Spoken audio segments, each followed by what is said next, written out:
It's been 20 years since Lee Hyun-seok was dragged from Earth into this fantasy world. Today is the day he finally settles the score with the big bad. He's here to save the world and finally find a way back home. A massive explosion rocks the battlefield as the two powers collide. Through the smoke, two glowing red eyes stare back with pure malice. The Demon King laughs, surprised the puny human actually survived that hit. His party members, the Saintess, the Mage, and the Knight, are barely holding on in the back. Hyun-seok doesn't look much better, bloodied and breathing heavy. The monster isn't done yet, charging up a purple blast of energy. Hyun-seok tightens his grip and readies himself for the next strike. They collide again in a flurry of sparks and steel. The power from their clash sends the rest of the party flying back. The Demon King bellows, threatening to tear the hero limb from limb. He claims this whole land is his kingdom, forged by his own teeth and claws. Hyun-seok just stares him down, completely unfazed by the threat. Another blinding explosion tears through the ruins of the palace. Hands bloodied, he grips his spear with everything he has left. He's done with the talk. It's time to end this fight once and for all. A spark ignites in the center of the chaos. He charges straight through the fire, eyes locked on his target. He delivers a strike that whites out the entire area with blinding light. He finally unleashes his trump card, the Paradox Flame. He leaps through the falling debris of the crumbling throne room. He sticks the landing as the ground shatters under the pressure. A beam of light pierces through the darkness of the battlefield. It's a pure battle of wills between the hero and the monster. The impacts carved countless massive death craters into the cliffs and deep into the earth. He and the Demon King clashed incessantly across the demon realm, the ear-splitting roars of their collision echoing through the void. With his massive claws, he tried to crush him and end the fight with nothing but pure, raw power. But Hyun-seok didn't give him a single opening, instantly parrying the strike with ease. He skids back, using his spear to steady himself against the shockwaves. The Demon King mocks him, calling his attacks soft and useless. Hyun-seok just looks at his hand and smirks. "Soft," he says. He stands tall as the monster looms over him for what he hopes is the last time. He tells the beast that he's about to cut that arrogance down to size. A sudden column of dark, intense fire erupts from the ground. A piece of the Demon King's crown falls into the dirt, broken. The black flames begin to eat away at the monster's very existence. Hyun-seok listens as the beast starts rambling about his supposed immortality. He looks the monster in the eye and drops the truth. He's not from this world at all. The Demon King keeps talking nonsense about regenerating from the land itself. But then he realizes something is horribly wrong. This fire isn't just burning his body. The Demon King is panicking, asking if he's actually being erased. Hyun-seok just looks on, noticing the monster can't regenerate anymore. He explains that this Paradox Flame isn't some ordinary fire, it's his special trump card. While normal fire needs oxygen, this black flame uses abstract concepts as its fuel. Right now, it's straight up devouring the Demon King's very existence. The beast realizes his time is up, but he tries to get one last dig in, saying Hyun-seok will never be remembered as a hero. Behind him, his so-called party members just stood there watching, while the Demon King continued his taunts. Those vultures were simply waiting for him to drop dead so they could swoop in and loot his remains. He turns around and simply says, "I know." The entire party is absolutely floored. The Saintess, his blonde party healer, tries to play dumb and tells him not to believe a monster's lies. Hyun-seok doesn't buy it. He calls her out on the seduction routine, knowing she secretly despises him for being an outsider. He knows her plan was to make him hesitate when it came time for the group to purge him. He gets right in her face and asks if he's wrong. The Saintess just glares back, her mask of innocence finally slipping away. He tells them the other two are exactly the same. The Knight, a man with spiky dark hair, was promised a treasure by the Emperor to kill the hero and protect the throne. And then there's the Mage, a bearded old man who hates Hyun-seok for opposing the slavery system he uses for his experiments. He reveals he's known about their assassination plot for the past 5 years. The Demon King was struck with pure confusion upon hearing those words, even as his body continued to dissolve into the flames. He asks why Seok didn't just burn down this whole world after it turned its back on him. Seok simply tells him he didn't do it, because he just wanted to go home. The monster can't believe what he's hearing. You want to go home.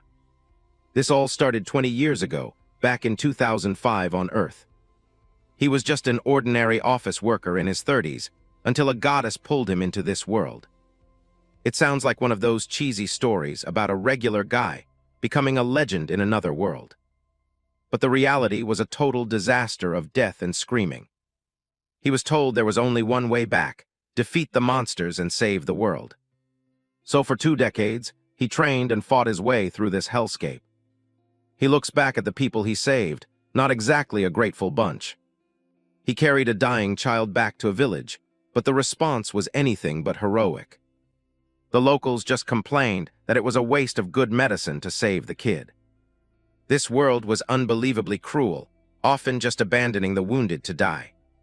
A man screams as he faces the care of this medieval society. Doctors with no concept of hygiene would just hack off limbs for a simple infection. He saw them amputating a kid's leg because all the healers were busy at the front lines. He stared at the scene, his eyes going cold and dead. But the real horror was what happened next. A priestess smiles while people are burned alive in the background. They called it an exorcism. They told him to cast aside his pity if he wanted salvation. He grew to loathe these people and their lack of human rights. He endured this nightmare for 20 long years. Back in the present, he screams at the sky that he's finished the mission.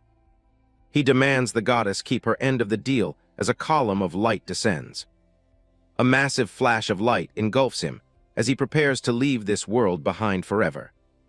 The goddess appears in a burst of light, congratulating the hero on his arduous victory over the Demon King. Seok ignores the praise and reminds her of their deal. Once the job was done, he'd be sent back to Earth with his soul and memories intact. A small, cryptic smile plays on the goddess's lips as she listens to his demand. She asks if he truly wants to give up his godlike power and status, warning him that all his legendary achievements will become void on Earth. Seok just lets out a dry, cynical laugh at the thought of caring about his achievements. He tells her to stop the act, knowing she's just relieved that the world's strongest monster is finally leaving. The goddess looks at him one last time, asking if he's absolutely certain he won't regret this decision. He drops his weapons into the dirt, declaring that his only desire is to return to the world he once knew.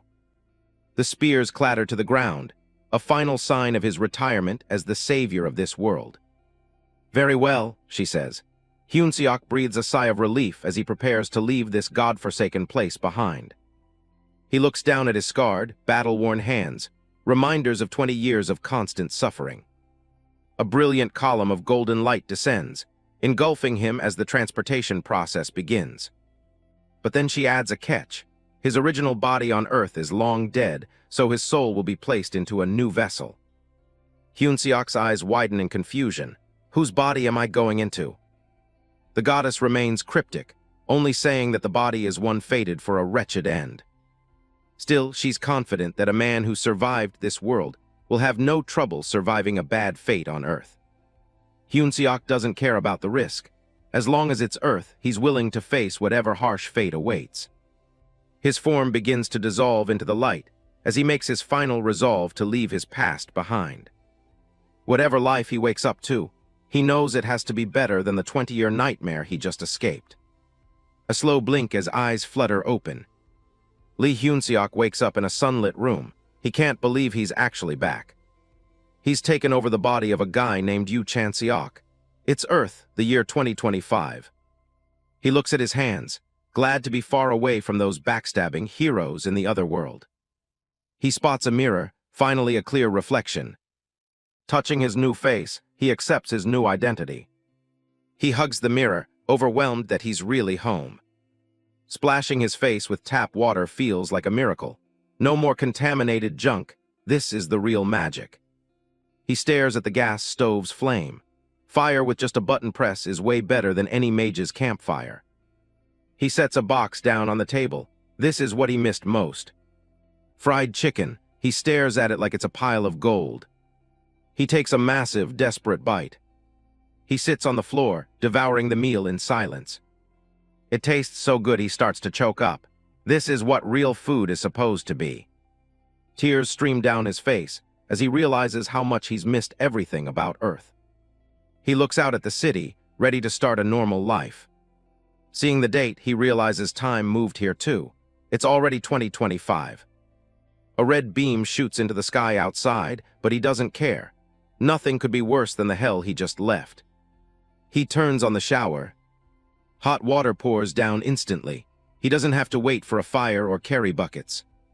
He clicks on the air conditioner, savoring the immediate blast of cold air. Looking out the window, he admires the bright sky. It's a far cry from that nasty fantasy world. He wonders what to do first, maybe start with some StarCraft. Suddenly, a monster with a creepy white mask lunges at him. He reels back in shock, heart racing. An emergency broadcast blares, announcing a corrosion rift right in the apartment complex. He can't believe what he's hearing. The world he fought so hard to return to is falling apart. A monster's eye glints with hunger. Dozens of those masked, monkey-like creatures are crawling up the side of the building, laughing. A clawed hand smashes through the glass. He bolts from his apartment into the dark hallway. He runs as fast as he can, hearing the monsters right behind him. He glances back, wondering what the hell these things even are. A pack of them chases him down the stairs. He screams internally, questioning what happened to Earth. He scrambles out a window onto a different staircase to lose them. He pauses to catch his breath, hoping he's finally safe. He spots a young boy standing in the corridor. He tells the kid to get to a shelter, but the boy just asks where the monster went.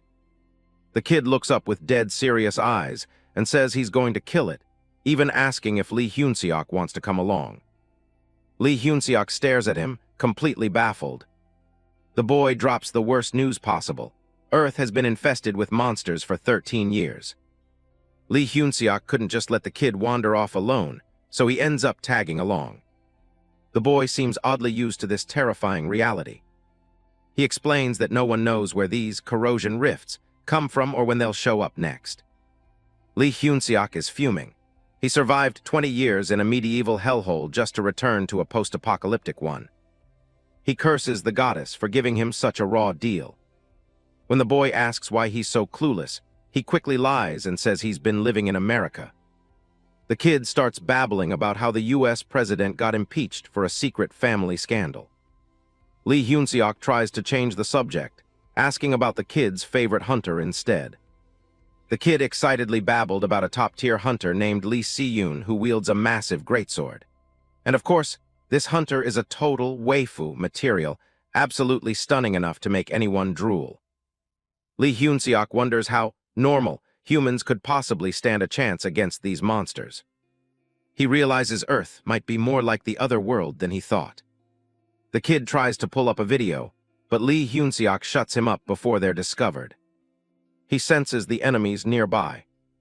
A pack of masked creatures is lurking further down the hallway. He counts 5 of them in plain sight, with one more hiding in the shadows. He notices his new body has some decent strength, but he's still at a disadvantage. The kid starts to tremble, his earlier bravado completely gone. Lee Hyun-seok is used to being outnumbered, but he's currently without a weapon. Then he feels it. The air is thick with mana, just like the world he escaped. If there's mana here, then he isn't completely helpless. One of the monsters lunges at them with a wide, toothy grin. Suddenly, the creature is engulfed in a strange, dark fire. His 20 years of mana might be gone, but the paradox flame is still engraved on his soul. The output is weak compared to his prime, but it still turns the monster to ash. The beast was erased in an instant, leaving only gray smoke. The kid stood there jaw dropped, calling him a superpowered old man. The boy's eyes sparkle with wonder, calling it a unique skill. Suddenly, the kid remembers something from a YouTube channel and runs off to confirm the kill. Lee Hyun-seok stares at his hand, realizing that the flames of the paradox flame have followed him even here.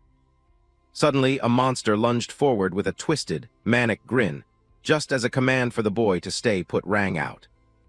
A strike connects, sending a spray of dark fluid across the room. Yoon watches, frozen in fear as the fight unfolds right in front of him. Yoo Chan-seok wipes his hand, completely unfazed by the gore on his skin. He looks back and tells the kid he should probably stop watching. Then he asks to borrow the toy staff the boy is clutching. He takes the plastic staff and readies his stance. Massive shadows of more creatures loom over the pair as they close in. Chan-seok's eyes narrow with lethal intent. He delivers a powerful strike that creates a massive shockwave. The entire pack of monsters was shredded into pieces, with just a few basic moves from our MC. Yoon stares in awe at the man who just saved his life. The kid asks if he's a secret hunter, but the man just sighs. Looking at the blood-soaked floor, Chan-seok's expression darkens. He fought through hell for years just to return to this same stench on Earth. It feels like this world is no different from the hellscape he escaped. People in the shelter start to stir, whispering about the sudden fight. A heavy metal door groans as it begins to slide open. Chan-seok walks alongside the kid, teasing him about being a little brat. A woman's panicked voice rings out, screaming Yoon-seong's name. His mother rushes over and hugs him, thanking Chan-seok for his help. Seeing her luxury items, he realizes he just rescued a rich kid. Suddenly, a deafening boom shakes the entire shelter. A massive blackened fist smashes right through the shelter wall. Debris flies everywhere as a giant monster breaks into the safe zone. The creature lets out a bone-chilling screech that echoes through the room. Chaos breaks out as everyone starts screaming for their lives. Yoon-seong tells him they have to escape, but Chan-seok looks drained. He didn't ask for much, just a bit of peace and quiet. He clenches his hand, the memories of war clearly haunting him. His palm is covered in old scars and fresh grime from the struggle. Chan-seok looks down at the boy standing beside him. He tells the kid to just stay safe and use his money to live comfortably. Yoon-seong doesn't budge, his face set in a serious frown. He reveals that a monster took his father from him in a bunker. That's when he realized there is no such thing as a safe place anymore. He declares that he's going to become the strongest and save everyone. As the boy declared his vow to protect the world, Chan-seok gazed into the fierce determination burning in the kid's eyes. He tells the boy he'll definitely become a great hunter. But as he walks away, he tells him he won't be the one saving the world. His mother pulls him away, urging him to leave before things get worse. Yoon-seong is dragged off, his eyes still fixed on his mysterious savior. The boy shouts after him, still reeling from the man's display of power. He stares in disbelief at the man's retreating back. Chan-seok walks away without a second look, declaring that he's the one who will save the world. The kid stands there in silence, completely awestruck. Chan-seok believes world saving is a job for someone who's actually done it before. He spent 20 years fighting for survival in another world before finally making it back to Earth. He used his battle instincts to survive the initial rifts, even promising to be a hero. But since then, he's done nothing but rot in front of a computer screen. He stares blankly at the victory screen after a long gaming session. He mutters that it was too easy while casually chewing on an energy jelly. He cracks open a cold soda can with a practiced click. The idea of being a repeat savior feels more like a burden than an honor to him. His ambition to save the world evaporated the moment he discovered modern food and high-speed internet. Why fight monsters when you can have anything delivered with a single touch? He figures the professional hunters can handle the rifts while he browses a delivery menu. Reality hits hard when he sees he only has 3,201 left in his bank account. It turns out the original owner of his body lost his job when the economy tanked. With his severance pay gone, finding a regular job in this climate is impossible. The constant rift attacks have driven most companies out of business. No one is hearing, and he's starting to worry about how he'll even survive. Then a hunter recruitment ad flashes on his phone and catches his eye. He figures he has plenty of experience in that field, as he heads toward the Hunter Association headquarters. Candidates flock to the Hunter selection venue, buzzing with excitement about their future careers. Some of them think the whole test is just a formality. As long as you show off a unique skill, you're basically in. An observer watches the crowd with a bored expression. To them, these recruits look like a bunch of small fries. Suddenly, the crowd splits as someone walks through. One candidate asks if they're about to get famous. Another guy stops mid-praise, his eyes going wide as he looks toward the entrance. He's in total shock. Lee Si-yoon is actually here. The place erupts in whispers. Seeing the 10th ranked hunter in the world from the Janabi Guild isn't a daily occurrence. Everyone wondering why she's here instead of out on a mission. They figure she must be scouting someone special. Lee Si-yoon takes her seat, ignoring the commotion around her. She opens a profile on her tablet for Han Sang-ah, a top academy graduate with electrokinesis. Her colleague jokes that her power would be great for charging batteries, but Si-yoon just gives him a look. She's looking for real talent. The scout thinks the girl will be useful regardless, though Si-yoon doesn't seem fully convinced yet. Another official shouts about how rift hunting is the only real form of combat. He offers Si-yoon some candy, while explaining that academy performance doesn't always hold up in a real fight. He believes it takes a long time for safe-trained students like Han Sang-ah to adapt to the life-or-death reality of the rifts. The announcer takes the mic and welcomes everyone. It's time for the first match to kick off. Si-yoon puts her pipe down and smiles. Hopping at least one person makes it worth her time. Up in the booth, the commentator notices a weird entry in the lineup. There's a civilian candidate on the list who doesn't even have an academy background. It's completely unprecedented for the selection test. The crowd watches as he steps into the spotlight, wondering what kind of guts this guy has. Candidate Yoo Chan-seok walks out, though he's still not quite used to his new name. The announcer runs through the rules. Use the provided weapons and try not to kill anyone. Chan-seok looks on. He's decided that if he's going to be a hunter, he might as well save this doomed world while he's at it.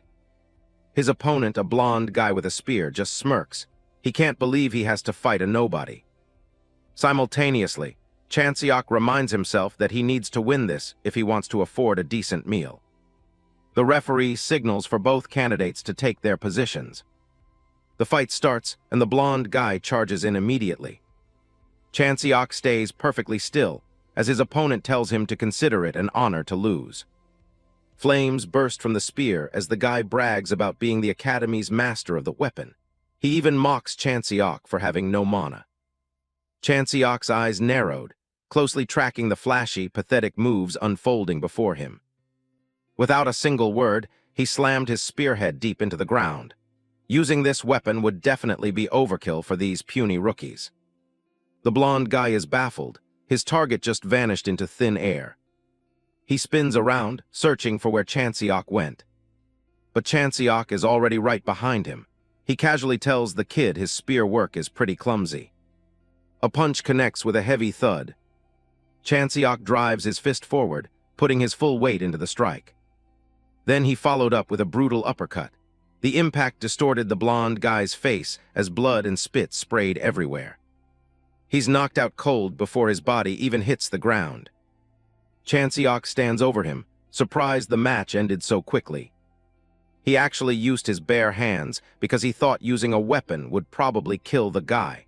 He wonders if this is really the standard for modern hunters. Lee Si-yoon watches from the stands, her eyes wide with shock. This civilian rookie just did something impossible. The scouts go over Yoo Chan-seok's profile, nodding his previous job at a logistics company. They're baffled that he has almost no mana in his body. One of them figures he must have just been lucky so far. To generate that much power, he'd normally need to have been accumulating mana for years. He gets a candy shoved into his mouth by Lee Si-yoon as a way to tell him to pipe down. Si-yoon watches the screen, realizing that the guy isn't just low on mana. He's intentionally avoiding it. Back in the arena, Chan-seok scratches his neck. He knows he needs a decisive win to really prove what he's capable of.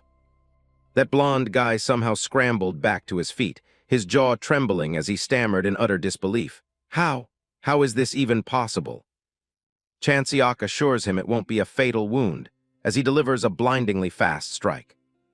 The academy student is left with a look of pure terror, unable to comprehend the speed he's witnessing.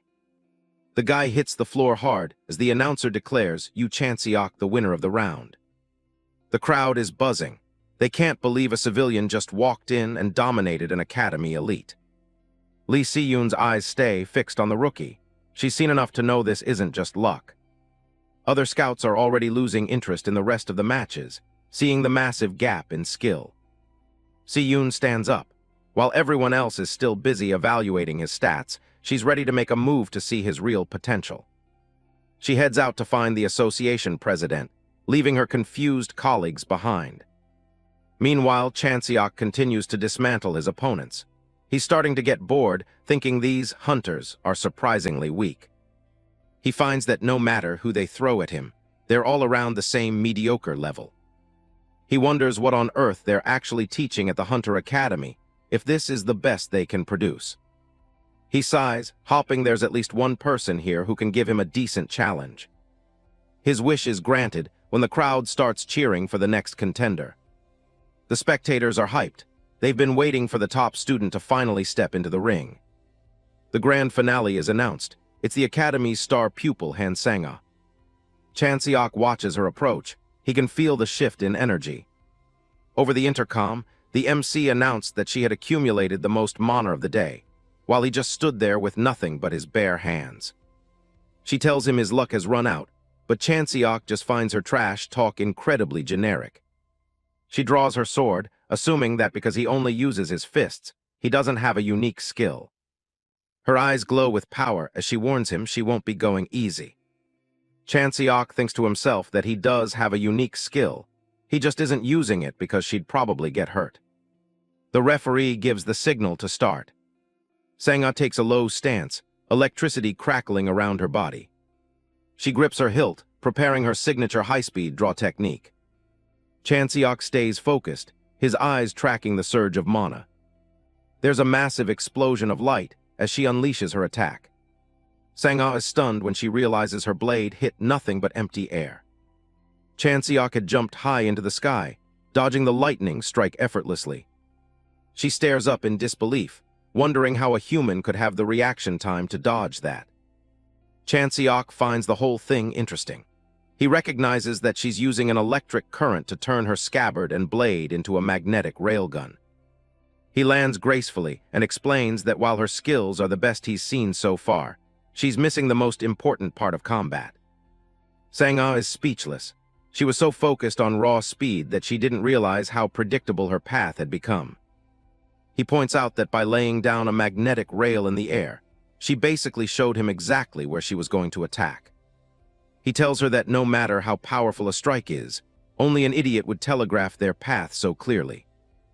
Furious, Sang-ah tells him not to get cocky as she prepares to charge again. She yells that she can beat him even without using that specific technique, pouring everything she has into a direct assault. Yoo Chan-seok dodges the attack effortlessly, mocking her for taking such a predictable path despite her speed. Han Sang-ah's eyes glow with a desperate intensity as she tries to force her body to output even more electrical energy. A violent explosion of green lightning tears through the arena as she unleashes a final, reckless strike. Chan-seok analyzes the flow of her energy, noticing that she's destroying her own body just to scrape together a bit more mana. He decides to step in and end it, telling her that they've seen enough and it's time to stop. He moves with a predatory calm, advising her to signal if the pain gets to be too much. He strikes with blinding speed, catching her off guard and shattering her momentum. Sang-ah cries out in shock and pain as she finally experiences the gap between their true abilities.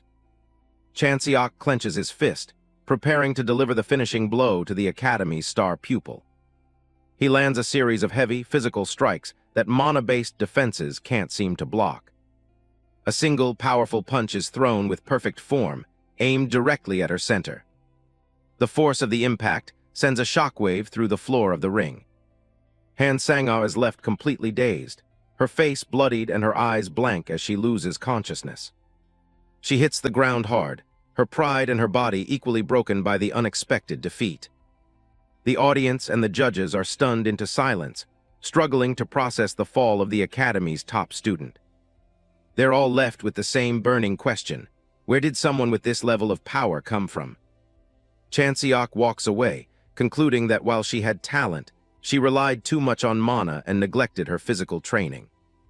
He pauses as he hears a faint groan, wondering if she's actually trying to get back up after that. A trembling hand slowly rises from the floor, reaching up in a gesture of surrender. The official quickly moves in to check on her, as she officially signals her defeat. Yoo Chan-seok looks pretty pleased with himself, nodding that his opponent actually followed his instructions to raise her hand if she was in pain. In the middle of the empty arena, the defeated student lies on the floor while staff head over to check on her. Up in the stands, the high-ranking hunters are losing their minds over what they just saw. The announcer jumps on the mic, screaming for everyone's attention because the tournament schedule just got flipped upside down. He tells Chan-seok to take a quick breather, which just leaves our guy looking confused about why things aren't over yet. Then comes the bombshell. A special match is being set up right now between the rookie winner and an active pro hunter. Apparently, the association president personally gave the green light for this sudden showdown. The crowd goes absolutely wild, as a new name flashes on the monitors that only they can see. Chan-seok narrows his eyes, wondering if this pro is stepping up just to test what he's really made of. A massive heavy blade slams into the arena floor, kicking up sparks and dust. A woman with long black hair steps into view, apologizing for showing up without any warning. It's Lee Si-yoon from the Janabi Guild, and she's not here just to watch from the sidelines. She tells him the stage has been a bit too small for his skills, and asks for a match herself. She gives him an out, saying he can walk away if it's too much of a surprise, but her eyes say otherwise. Chan-seok can feel the massive aura coming off her. This isn't some academy student, she's a world-ranked pro. He just cracks a small, confident smile. The announcer is barely keeping it together, realizing the match is starting right this second. Si-yoon looks fired up, admitting she hasn't even broken a sweat yet and wants to see what he's really hiding. As the previous opponent is carried off on a stretcher, Chan-seok realizes this is the perfect chance to skyrocket his value. He picks up a simple training spear from the ground. With a smirk, he gets into a combat stance, ready to see how he measures up against Earth's best. The spectators are leaning forward in their seats, barely able to believe what they're seeing. The announcer is sweating bullets as the tension in the room hits a breaking point. Si-yoon doesn't hold back, swinging that massive hunk of metal with terrifying speed. Chan-seok grits his teeth as he barely manages to parry the heavy blow. The sheer power behind her swing is nearly too much for his current body to handle. She keeps the pressure on, forcing him to stay on the defensive against her relentless strikes. With one final, powerful shove, he managed to push her back to slow down the pace of the fight. Her expression is dead serious now. She's definitely not treating this like a simple exhibition match. Chan-seok is panting, realizing his mind sees the openings but his physical stats just can't keep up. After 30 minutes of clashing, she stops to praise him for holding out much longer than she expected. She digs her heel into the ground, preparing for a more serious move. "I'll make it easy for you," she says, raising her sword high for a finishing strike. Chan-seok looks down at his spear, nodding he has practically no mana stored up. He takes a deep breath, trying to steady his heart. He didn't want to use it this early, but he realizes he doesn't have a choice anymore. His eyes sharpen as he whispers the name of a skill from his past life, Paradox Flame. Si-yoon's eyes go wide as she senses a sudden, terrifying shift in the air. She slams her sword down with everything she's got, but Chan-seok is already gone, dodging the impact by a hair. Dust fills the arena as she looks back, stunned that her certain kill strike missed completely. She knows she used enough force that he shouldn't have been able to dodge it. Chan-seok stands there, his clothes torn and a strange, dark blue flame beginning to flicker around his body. Paradox Flame. The dark fire begins to slowly envelop his entire body. It's the power he relied on most before returning to Earth, a specialty he trusts completely. Unlike normal fire, this black flame doesn't burn matter, which is why his clothes stay untouched. Instead, it consumes abstract concepts that he designates as fuel. With his current low output, he can't burn complex concepts like self or reason just yet. So the one concept he chooses to burn right now is. Lee Si-yoon's eyes widen as she realizes he's suddenly gotten much faster. He zips through the arena, burning away his own fatigue. She's stunned that he managed to fully recover in such a short amount of time.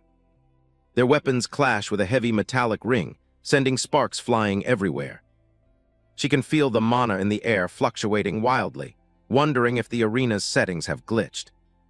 He explains that just as fire releases heat, his paradox flame releases mana as it burns through abstract concepts. It's a perfect cycle. He uses mana to light the flame, and the flame burns his exhaustion to create more mana. He plants his foot, ready for the next move. This endless loop is what makes him so dangerous. Si-yoon slams her massive sword down, shattering the floor as he narrowly dodges.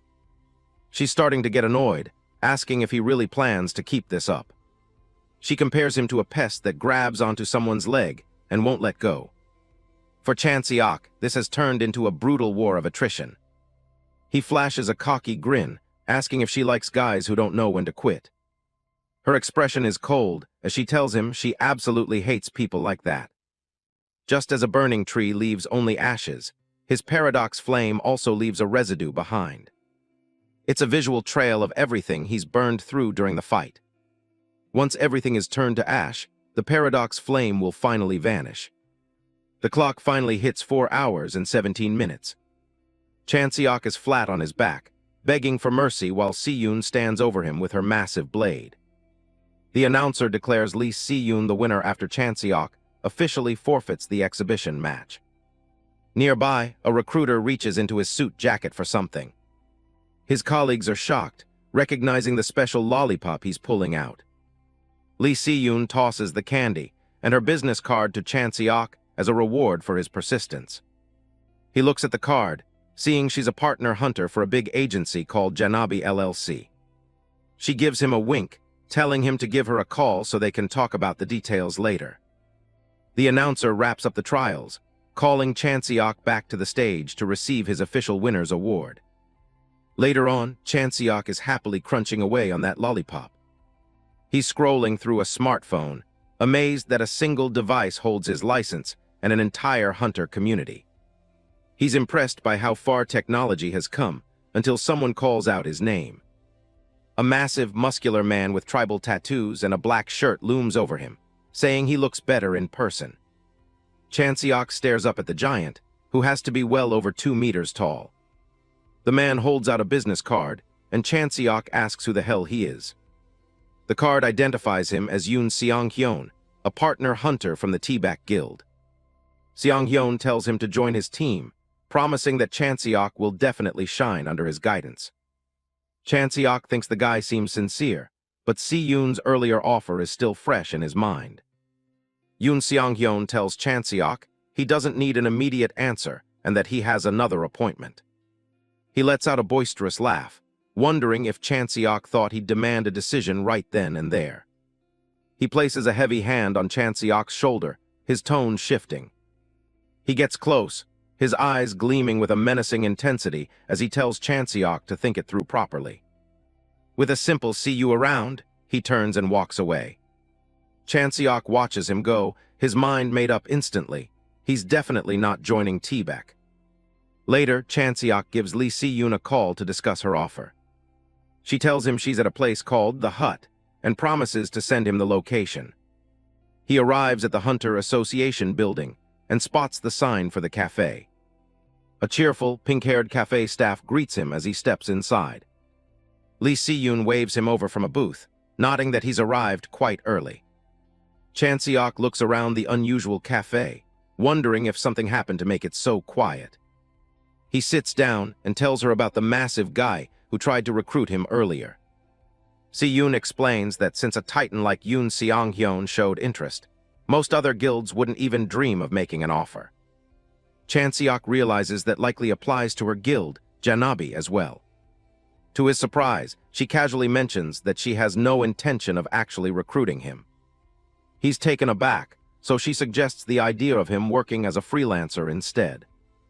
She explains that Seong-hyun was likely only going to offer him a junior position. Chan-seok admits he has no idea what junior or partner even means in this context. She breaks down the three main ranks of guild hunters: junior, senior, and partner. She explains that juniors and seniors are basically salaried employees who work under the leadership of partner hunters. A diagram shows how a guild is organized into different teams, each headed by a partner. Partners don't receive a standard salary. Instead, they have shares in the guild and function more like business owners. They take a direct cut of the net profits the guild brings in. Chan-seok notes that the structure sounds exactly like a law firm. She confirms the comparison and adds that he doesn't have to follow the traditional path to become a partner hunter. He smiles, thinking that if he just gets famous and gets results, the guilds will be the ones chasing him. She hands him another candy, which makes him wonder why she keeps feeding him sweets. He admits that as a newcomer with no connections, getting high-level requests on his own will be difficult. She leans forward with a smile, offering to help him out with that for free. He chews on the candy, still suspicious of why she's being so helpful. She explains that she's just putting him in her debt so he'll think of Janabi first when he's eventually recruited by a major guild. She pulls a document out of her bag and asks if he'd like to take a look at a potential job. It's an official request from Incheon City regarding a place called Jayadongdo Island. A corrosion zone formed there 2 years ago, and the mission is to patrol the area and eliminate any new rifts.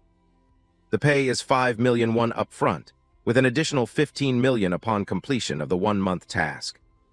She admits the pay isn't great considering the risk, but that's the reality for someone with his current standing.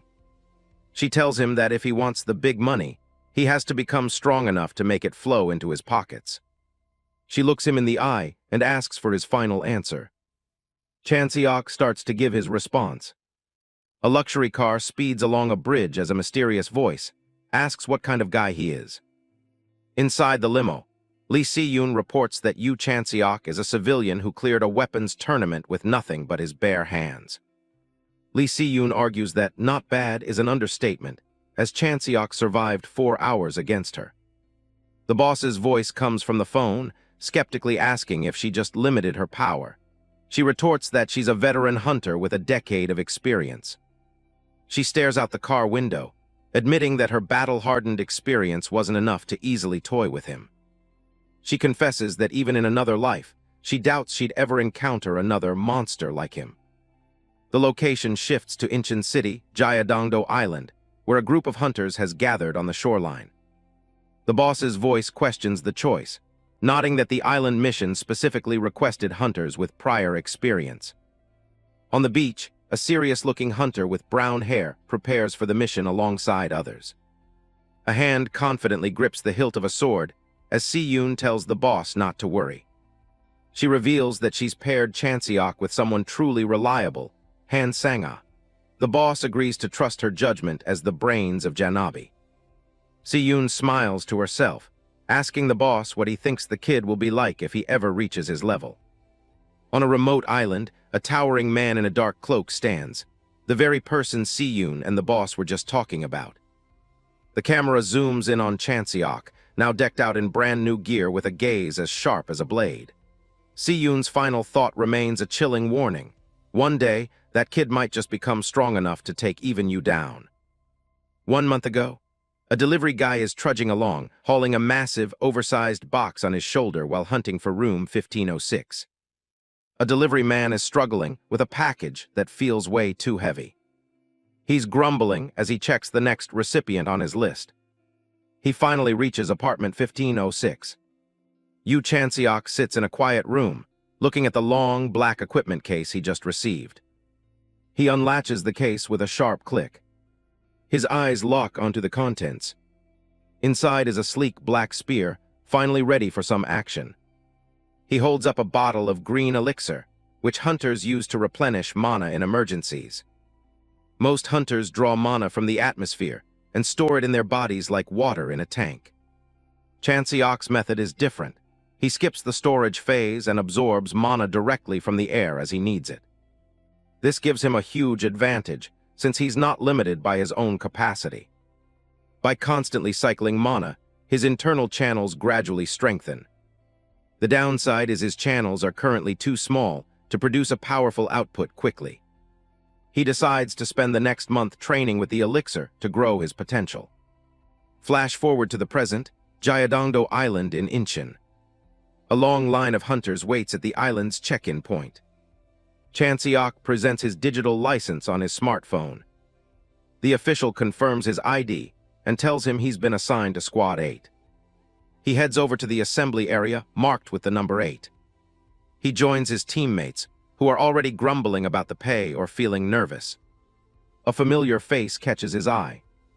He notices Han Sang-a's hair has finally settled down after their last electric encounter in the tournament. She's in the same squad and wants to cooperate, but he's not exactly thrilled about it. She admits he's stronger and wants to learn from him, even if it's a bit embarrassing to say out loud. She tries to make a joke about his dislocating shoulders, but Chan-seok is not in the mood for jokes. A staff member calls for everyone's attention. Since the whole team is gathered, he starts the mission briefing. The squad leader explains the basics for the rookies, including some common terminology. Corrosion rifts are classified by level, with Class 1 being the most dangerous threats. The primary Alpha rift on the island is located at an old church in northern Insarai. The squad's mission is to patrol the surrounding areas and identify any new rifts. The other hunters start whispering, clearly skeptical of a rookie being sent on such a high-stakes mission. The group finally arrives at the island's dock. Chan-seok can feel a chilling, sinister energy radiating from the area. He steps onto the pier, thinking the others are being a bit too dramatic about it. A sharp whistle blow marks the official start of the scouting mission. They're told to report back to the offshore control room if anything goes wrong. The leader wishes them luck as they head into the field. He outlines the plan. They'll be scouting the area over the course of a week. A couple of the hunters shoot Chan-seok a doubtful look. Ignoring them, Chan-seok checks a map on his phone and suggests they set up their main base at Hwajiasa Temple. The squad leader, a man with glasses, looks down on Yoo Chan-seok. He's never seen him before and immediately assumes he's a rookie. He demands to know why they're heading to the temple. Chan-seok remains calm, explaining his choice. From the Hwajiasa Temple, you can see Upnirai, and from the peak of the mountain, you can overlook Jayadongmyeon. Plus, the old temple building makes for perfect lodging. It's a clear strategic move. The squad leader and another hunter in a tank top aren't convinced. They point out there are plenty of places to stay nearby and worry about getting surrounded while climbing. Chan-seok dismisses the concern, nodding they aren't exactly facing an army of thousands. Fed up, the squad leader refuses to take orders from an inexperienced hunter. Chan-seok sighs to himself, realizing idiots who defy logic exist in every world.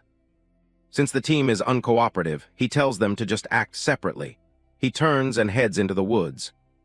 He moves through the dense brush, leaving the loud-mouthed squad leader behind. Chan-seok continues deep into the forest, a spear in hand. He's not alone, though. 2 others have followed him.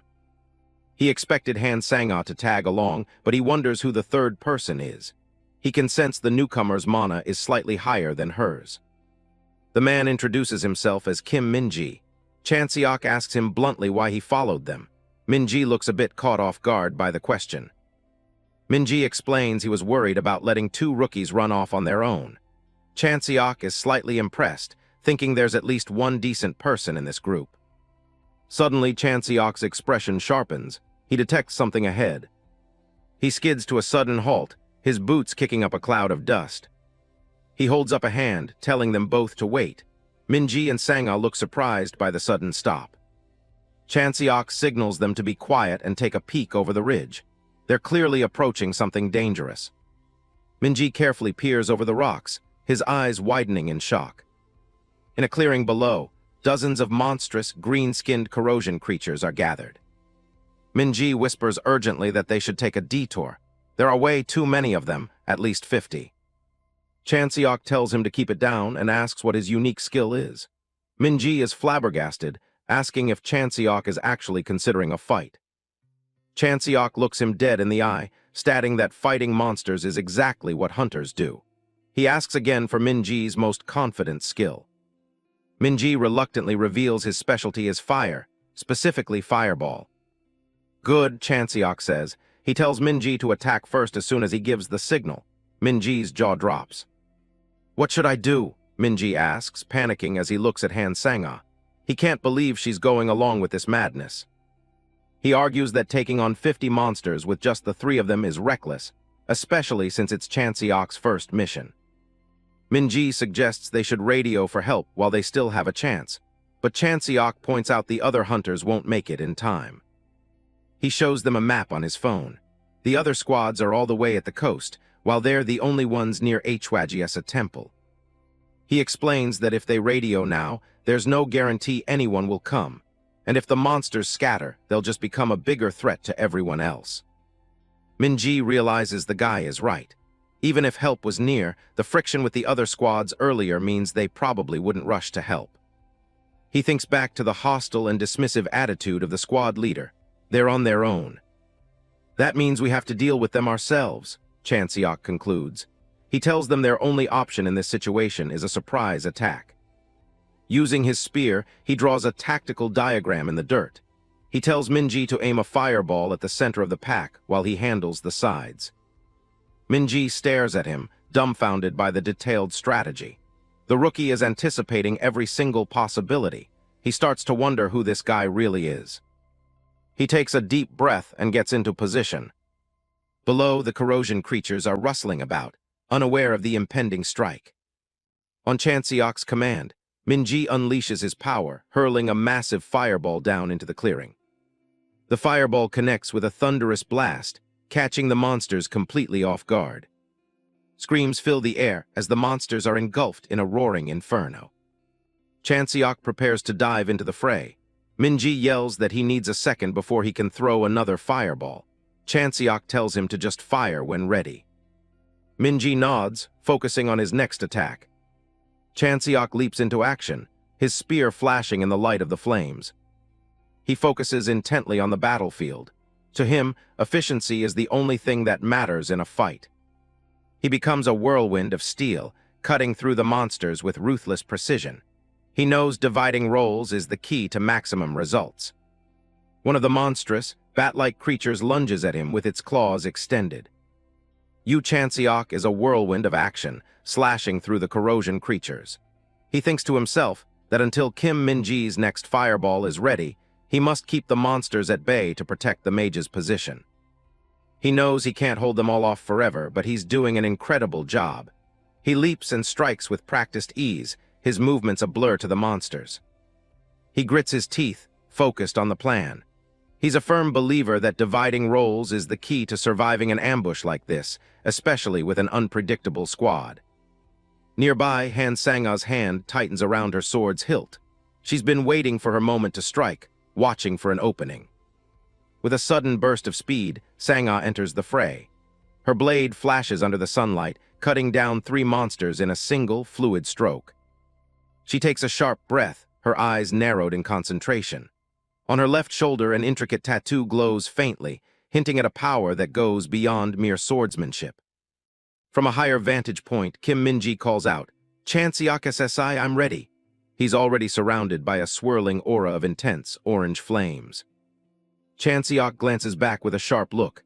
"I'll get out of the way, shoot," he yells, diving to the side to clear the path. Min-ji doesn't hesitate.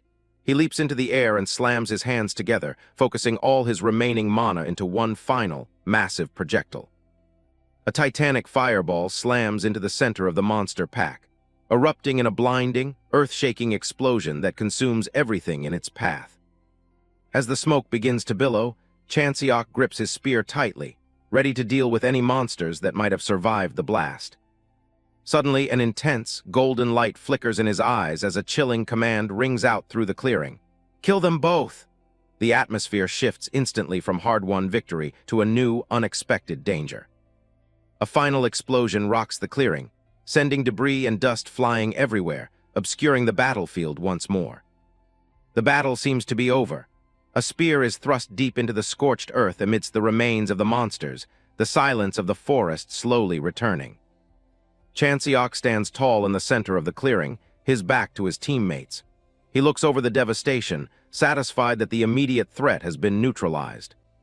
Staring out over the battlefield, a wave of relief washes over him. "Everyone did a great job," he begins, ready to praise the team's performance. But the words die in his throat. Kim Min-ji is pointing a handgun directly at him, his face pale and sweating with nervousness. "Kim Min-ji SSI?" Chan-seok asks, his voice turning cold as he realizes the magnitude of the betrayal. Kim Min-ji celebrates their victory after clearing out the group of monsters. Suddenly, he reaches for his waist and pulls out what looks like a gun, scaring the life out of Chan-seok. It turns out he's just grabbing a tagging device and asks him to move. Chan-seok realizes he's being a bit too paranoid. He preps the tool with a loud click. Min-ji explains that he's implanting microchips so junk dealers can find the bodies and collect the loot later. Trying to haul around heavy monster parts by yourself is just a waste of energy. Once the mission is over, specialized crews come in with trucks to handle the messy work. They scavenge the battlefield for anything that might be worth something.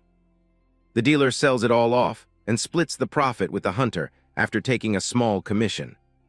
Chan-seok wonders if these dealers can actually be trusted, but his teammate says it's all about the contract. Han Sang-ah is still impressed they managed to take down 50 enemies when a massive thud interrupts them. A giant bat-like monster crashes into the clearing, throwing up a cloud of debris. The impact knocks them back, and Chan-seok quickly asks if everyone is still in one piece. Min-ji scrambles to find his footing as the dust settles around them. The beast glares at them, showing off rows of razor-sharp teeth. The protagonist narrows his eyes, focusing on the new threat. This thing is a mid-boss, and its roar echoes through the entire forest. He isn't exactly happy to see another fight starting so soon. The creature growls, its glowing eyes fixed on the trio. Sensing its mana is on a whole different level, Chan-seok tells his team to stay out of it. He knows if they try to help, they'll just get in the way and end up dead. Min-ji tries to argue for a group attack and a retreat to report back. Chan-seok snaps at him to shut up and get back unless he wants to go home in a body bag. The intensity in his voice leaves them both completely stunned. He pulls his spear, knowing he can only use his paradox flame if he's fighting solo. He gives the monster a taunting look and tells it to come and get him. The creature lunges forward with incredible speed. Watching from the sidelines, Sang-ah looks incredibly anxious, while Min-ji insists they should jump in and give him a hand. Sang-ah tells him to just wait, sensing that Chan-seok is still very much in control of the situation. She notices the guy is moving like a shadow, letting the monster swing while never taking a hit. Sang-ah watches the battle unfold with total focus. She realizes he's dodging and striking at the same time, maintaining perfect flow. Every time the spear connects, a burst of black flames follows. The monster starts to slow down as the fire takes its toll on its body. Sang-ah can't believe it. What looked like a struggle at first is now Chan-seok just toying with the beast. The girl is left speechless, wondering how a rookie could possibly pull this off. He lands a powerful blow that forces the monster back. He slides across the dirt, setting himself up for the finishing move. He tightens his grip on the shaft of his weapon. Instead of a thrust, he hurls the spear straight up into the air. Sang-ah is completely confused by the weird move. The spear carves a perfect arc through the sky, hovering momentarily before descending steadily into the heart of the clash between the beast and the hunter. Min-ji can only stare in disbelief at this incomprehensible move. He screams a desperate warning for Chan-seok to run, just as the monster lunges within inches of the hunter. Face to face with the beast, Chan-seok doesn't even flinch. He stares the creature down with a face as cold as stone, completely devoid of emotion. In that split second, blood suddenly sprays from the beast as it collapses, leaving his two teammates in absolute shock. The spear has pinned the massive beast firmly to the ground, stopping it in its tracks. Even after being skewered to the ground by the spear, the monster continues to writhe in a pathetic struggle. The protagonist narrows his eyes, deciding he needs to put this thing out of its misery for good. His teammates can only gape at the scene, completely floored by what they just witnessed. Minji is losing his mind internally, wondering how a guy who looked like he was losing just absolutely dominated the fight. Chan-seok calls out to the orange-haired hunter to snap him out of his trance. He asks if monsters like this are common here, but Minji is just as confused, nodding that a grade 3 rift is way above what they were told. He remembers the briefing said this place was unclassified, but the 4-tier system makes it clear they're in way over their heads.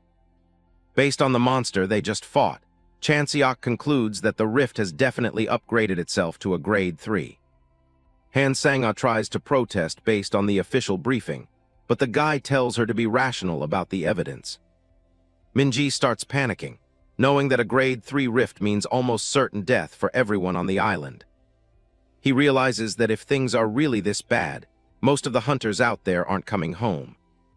Desperate, he begs Chan-seok to go save the others, convinced that the rookie's hidden skills are their only hope.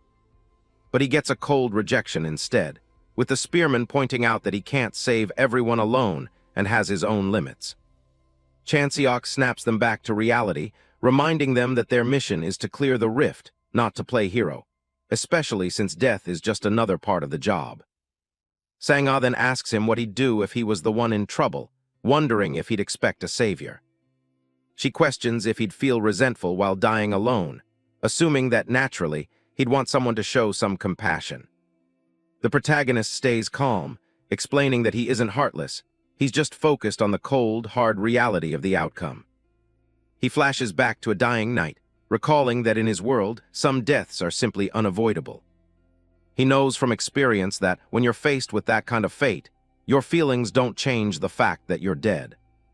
He tells her not to let desperation cloud her judgment, because that's how you get killed.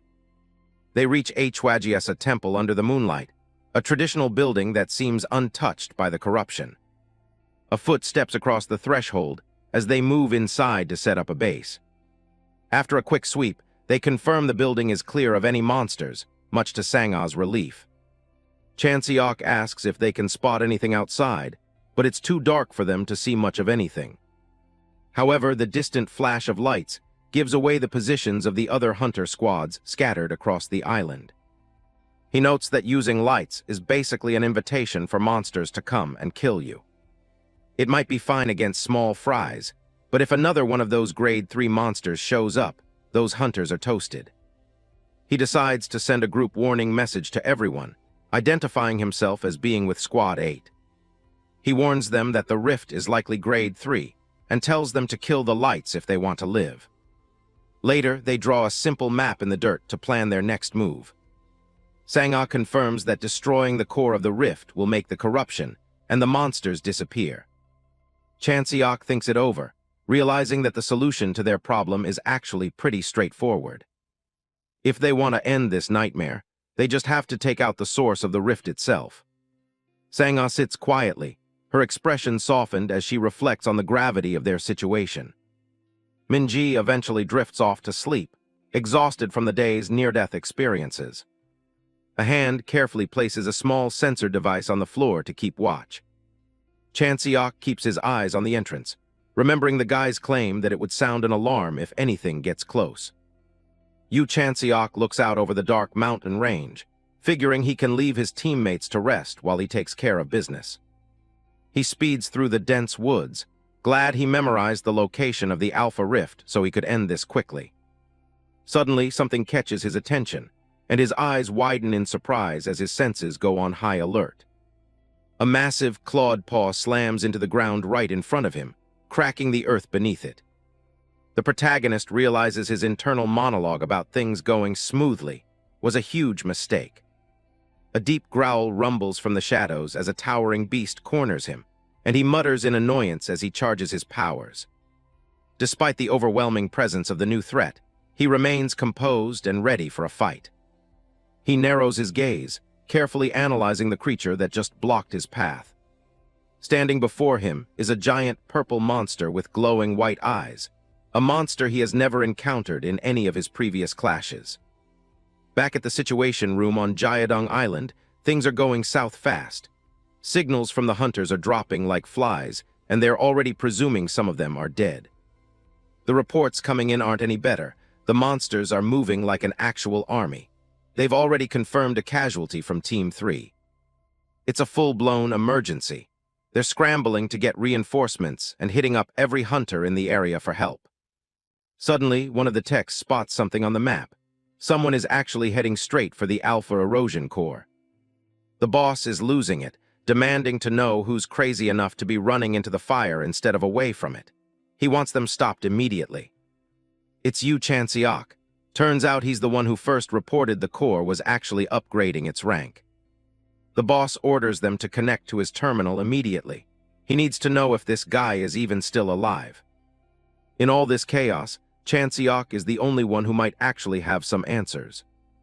They manage to get a link, but all they hear is Chan-seok swearing about how this is definitely some C-rank level mess. On the ground, Chan-seok is busy trying not to get flattened. These things are moving way faster than he anticipated.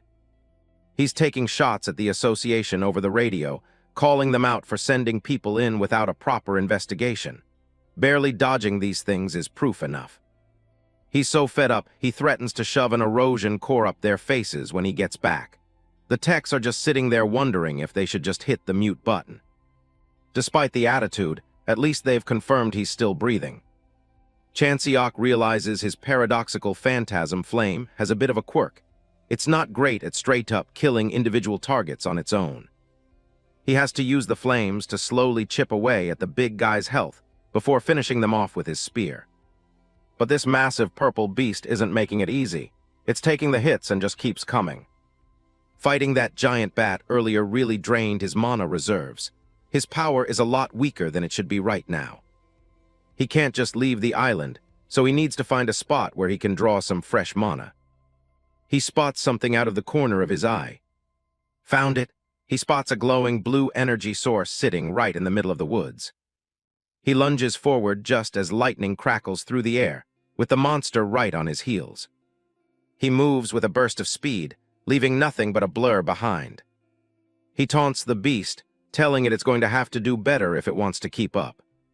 With a wicked smirk, he decides it's time to check something out. Back at HQ, the signal cuts out again. They've completely lost his GPS. The operator realizes Chan-seok has officially entered the Alpha Erosion core. All they can do now is hope for the best. Inside the core, Chan-seok is actually surprised. It's a lot cleaner than he thought it would be. He starts wondering how big the rank 1 and 2 cores must be if this is what a rank 3 looks like. Heavy claws dig into the dirt behind him. He isn't alone in here. The core has already pushed past its original boundaries. A hulking, purple-skinned beast looms over him. Chan-seok isn't exactly the obsessive type, so he's ready to just end this.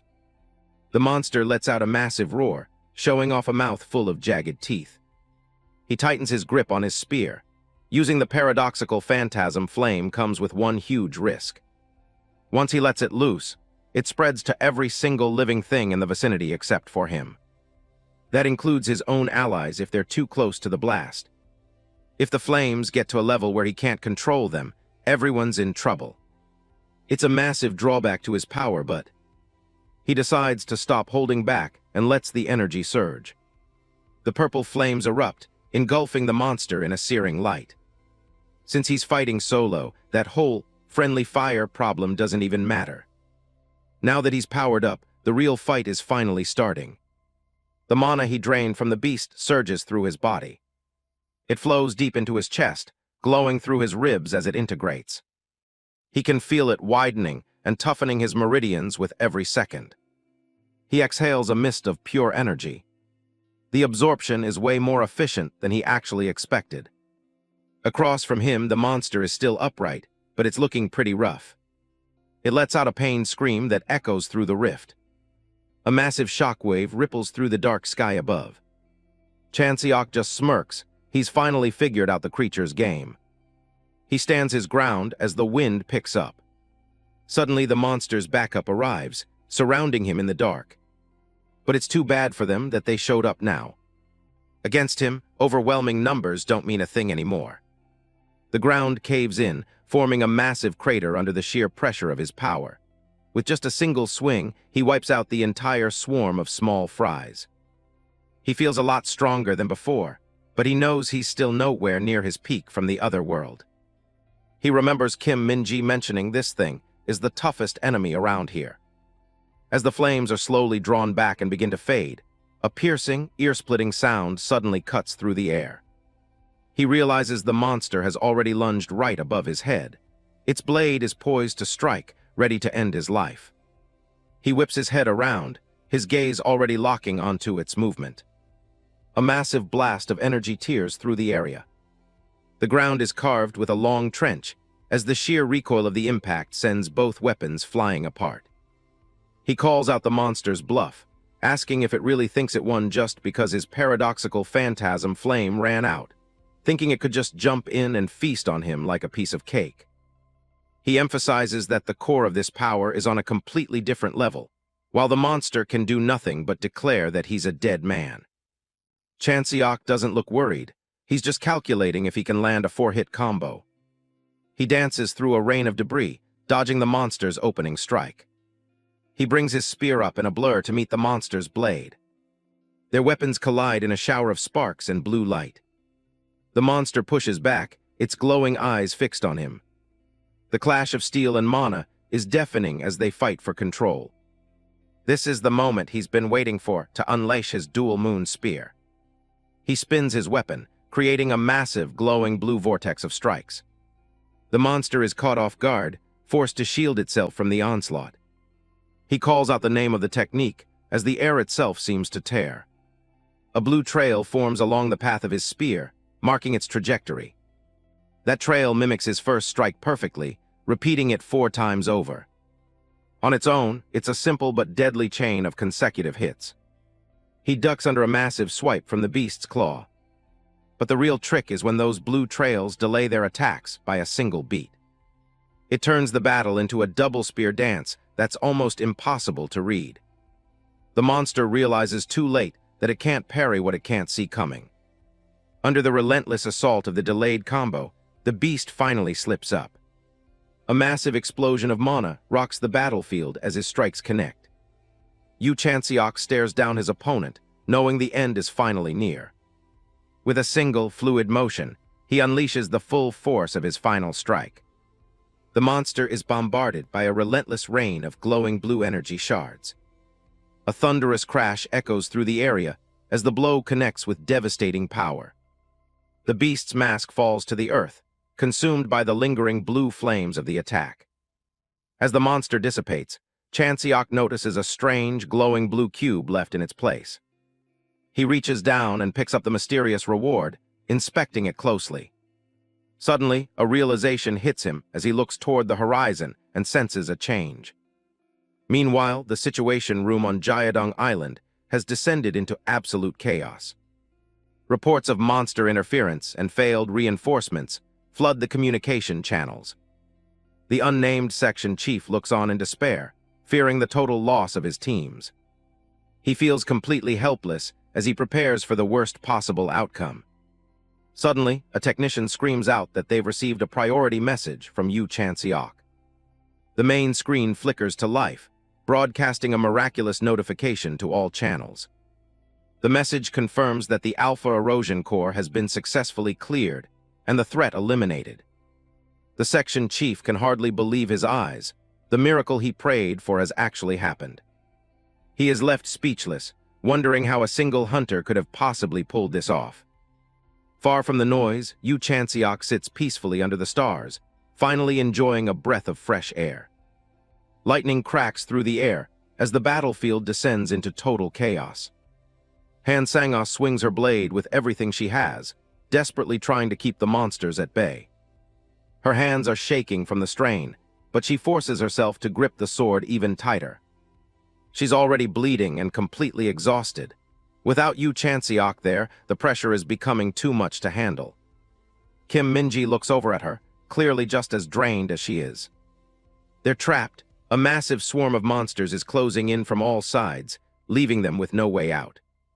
Min-ji is reaching his absolute breaking point. Sang-ah looks down at her wounded leg, wondering if they're actually going to die here. A bat-like monster screeches right in her face, ready to lunge for the kill. She tries to stand her ground for one last stand, but her legs finally give out beneath her. She freezes in place as the monsters swarm in to deliver the finishing blow. Minji yells out for her, but he's far too away to do anything. The beast lunges forward with its jaws wide open. He watches in terror as the monster closes in on her. Suddenly, a massive shockwave rocks the entire area. Sang-ho squeezes his eyes shut, bracing for the impact. When nothing happens, she opens his eyes in total confusion. Every single monster is turning into black smoke and vanishing into thin air. The following morning, the survivors gather at the Gyeongdo Island assembly point to recover. Yoo Chan-seok walks through the camp, noticing just how many people got mangled while he was away. The other hunters look up in shock when they realize it's him. Word is already spreading about how he took down a Grade 3 rift all by himself. Minji spots him and calls him over to where they're resting. He shows Chan-seok the message he received and asks how he could even think of doing something that crazy alone. Chan-seok decides to play the hero for now, figuring that managing his public image is a skill in itself. He tells them he would have come sooner if he'd known things were this bad. That's when a man named Byung Jiangti approaches the group. He's a branch manager for the operating corporation, and he wants a word with the man who cleared the rift. Apparently, the mayor wants to see him personally. Walking through the rain, Chan-seok grumbles to himself about how old folks love bossing people around. But he figures since he's already going, he might as well negotiate a fat bonus for the job. He reaches the designated meeting spot, umbrella in hand. He's met by Lee Pilyi, the liaison officer for the city. They head inside and start walking through the massive building. Pilyi tells him the mayor canceled his whole morning schedule just for this meeting. He can't stop praising Chan-seok, saying no rookie has soloed a rift like this since the Great Pioneer. Chan-seok just thinks that Pioneer guy must have been a real monster. They reach the office door, and Pilyi announces that Hunter Yoo Chan-seok has arrived. The nameplate on the desk says it all, there in the presence of the mayor. Mayor Park Jin greets him warmly, apologizing for the terrible weather. He offers Chan-seok a seat and asks Pilyi to grab them some coffee so they can talk business. Coffee is served as the meeting with the mayor officially gets underway. Mayor Park Jin explains that managing the rift on Gyeongdo Island has been a massive headache for the city. Yoo Chan-seok takes a sip of his coffee while the mayor mentions they couldn't hire an expensive guild due to their tight budget. Park Jin suddenly stands up, practically bursting with pride over how well Chan-seok performed. Chan-seok just stares at him, wondering where all this sudden energy is coming from. The mayor starts rambling about the world-class infrastructure of Incheon Airport and the local projects. He moves on to boasting about his international cities, clearly proud of the investment they attract. He's glowing as he talks about the massive flow of money and goods passing through his region. Chan-seok listens quietly, already sensing that the mayor is building up to a big favor. Later, during a rainy car ride after the meeting, the driver, Lee Pilyi, asks a serious question. He wants to know what Chan-seok's true purpose is for choosing the life of a hunter. Chan-seok gives him a blunt answer. If the world is a clogged toilet, someone has to be the one to dive into the filth and fix it. Pilyi grips the wheel, absorbing the young man's cynical but pragmatic outlook.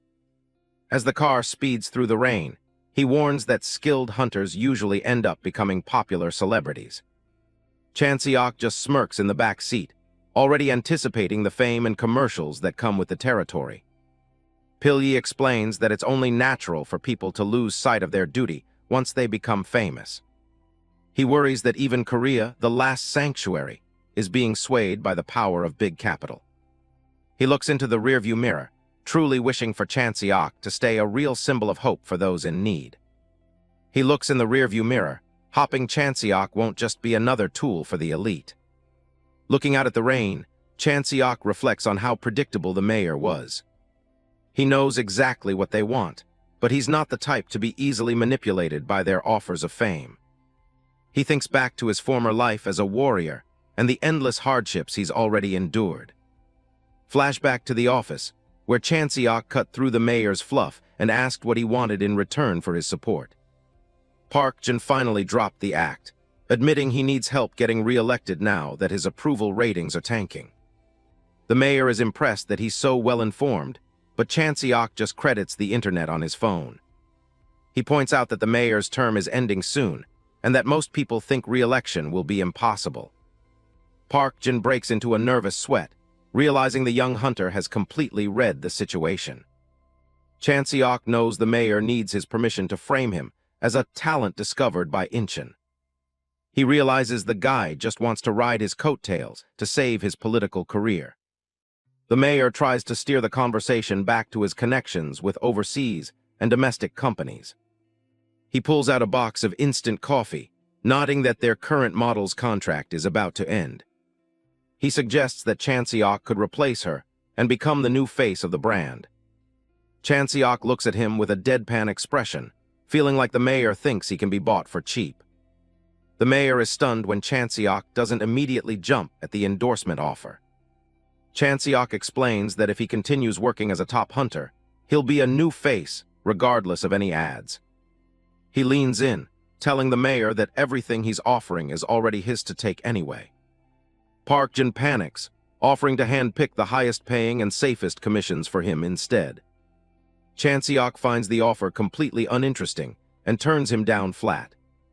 He tells the mayor to just let the coffee model keep their job and extend their contract instead. Far away from the office, the rain continues to pour over a dark construction site. A mysterious figure in a hoodie stands in the shadows, while another man kneels before him in the rain. The hooded figure reports into his phone that the Jeodongdo Island test was a complete failure. The subordinate looks up with a nervous expression, telling his superior that while the failure was unfortunate, there is some good news to report. He shows the hooded figure a video clip on a smartphone, piquing the mysterious man's curiosity. The video shows Yoo Chan-seok during his hunter certification exam, where his overwhelming strength left the spectators in total awe. A sinister grin spreads across the hooded figure's face as he watches the footage, acknowledging that the young hunter is truly exceptional. It's the first of the month, the one moment the whole country waits for. The September 2025 hunter rankings are finally about to drop. Kids are yelling for their moms to come look at the screen, as people on the street glue their eyes to their phones.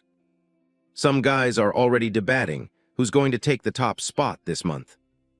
Usually these rankings don't change much and just act as entertainment, but things are different this time. In a hospital room, a guy with a broken arm is hyped for the reveal. Association President Moon Jae-tae is presented with the official World Hunter Ranking report. Out in the snowy mountains, Lee Si-yoon wonders if that guy actually made the list. Even with all the flashy hype surrounding the event, Yoo Chan-seok looks pretty bored while checking his phone. For everyone watching, the only thing that really matters is the top 10. Lee Si-yoon lands the 10th spot while her team finishes setting up camp. Coming in at 5th place is Kim Ki-hyun. Choi Yo-reum takes the 3rd spot, engulfed in a pillar of fire. 2nd place goes to Jang Tae-seok. And the number 1 spot, the top hunter this month, is Yoo Chan-seok. A staff member calls Chan-seok out to face the crowd, apologizing for the wait. He's officially listed as a newly registered hunter for 2025. He just pulled off the fastest rank entry in the history of the association. If a 5-year veteran had cleared a grade 3 zone solo, people might have ignored it as a mundane feat. But for a rookie to do that on his first mission, that changes everything. He steps up to a podium facing a massive crowd of reporters, all screaming questions about how he did it without backup. Chan-seok feels like a kid on one of those Finding Geniuses TV shows and tells them he's only taking one last question. One reporter desperately asks about his mindset as a hunter or if he has a resolution to share. He isn't interested in giving them some cliché, scripted nonsense. He just tells them he'll let his results do the talking. Later, he's in a helicopter looking down at a massive crater where a city used to be. Moon Jae-tae explains that when these erosion zones appeared, most nations lost all their administrative capabilities. Korea was different. They became a powerhouse by turning mana into high-end technology. Chan-seok asks if this devastation is what happened to the countries that couldn't handle the zones. The president confirms it, nodding that many capitals vanished instantly, and asks if he wants a closer look. That hole is Gansalak, one of the Great Eight, the 8 most dangerous erosion zones in the world. It appeared suddenly 13 years ago and just kept widening from the city center. The disaster hit without any warning or omen. A few people managed to survive the initial event. But once a space transforms into an erosion zone, most people are swept away before they can even run. In just a few days, an entire city was silently erased from the map. While the nation is still standing, the central government's actual power has weakened significantly.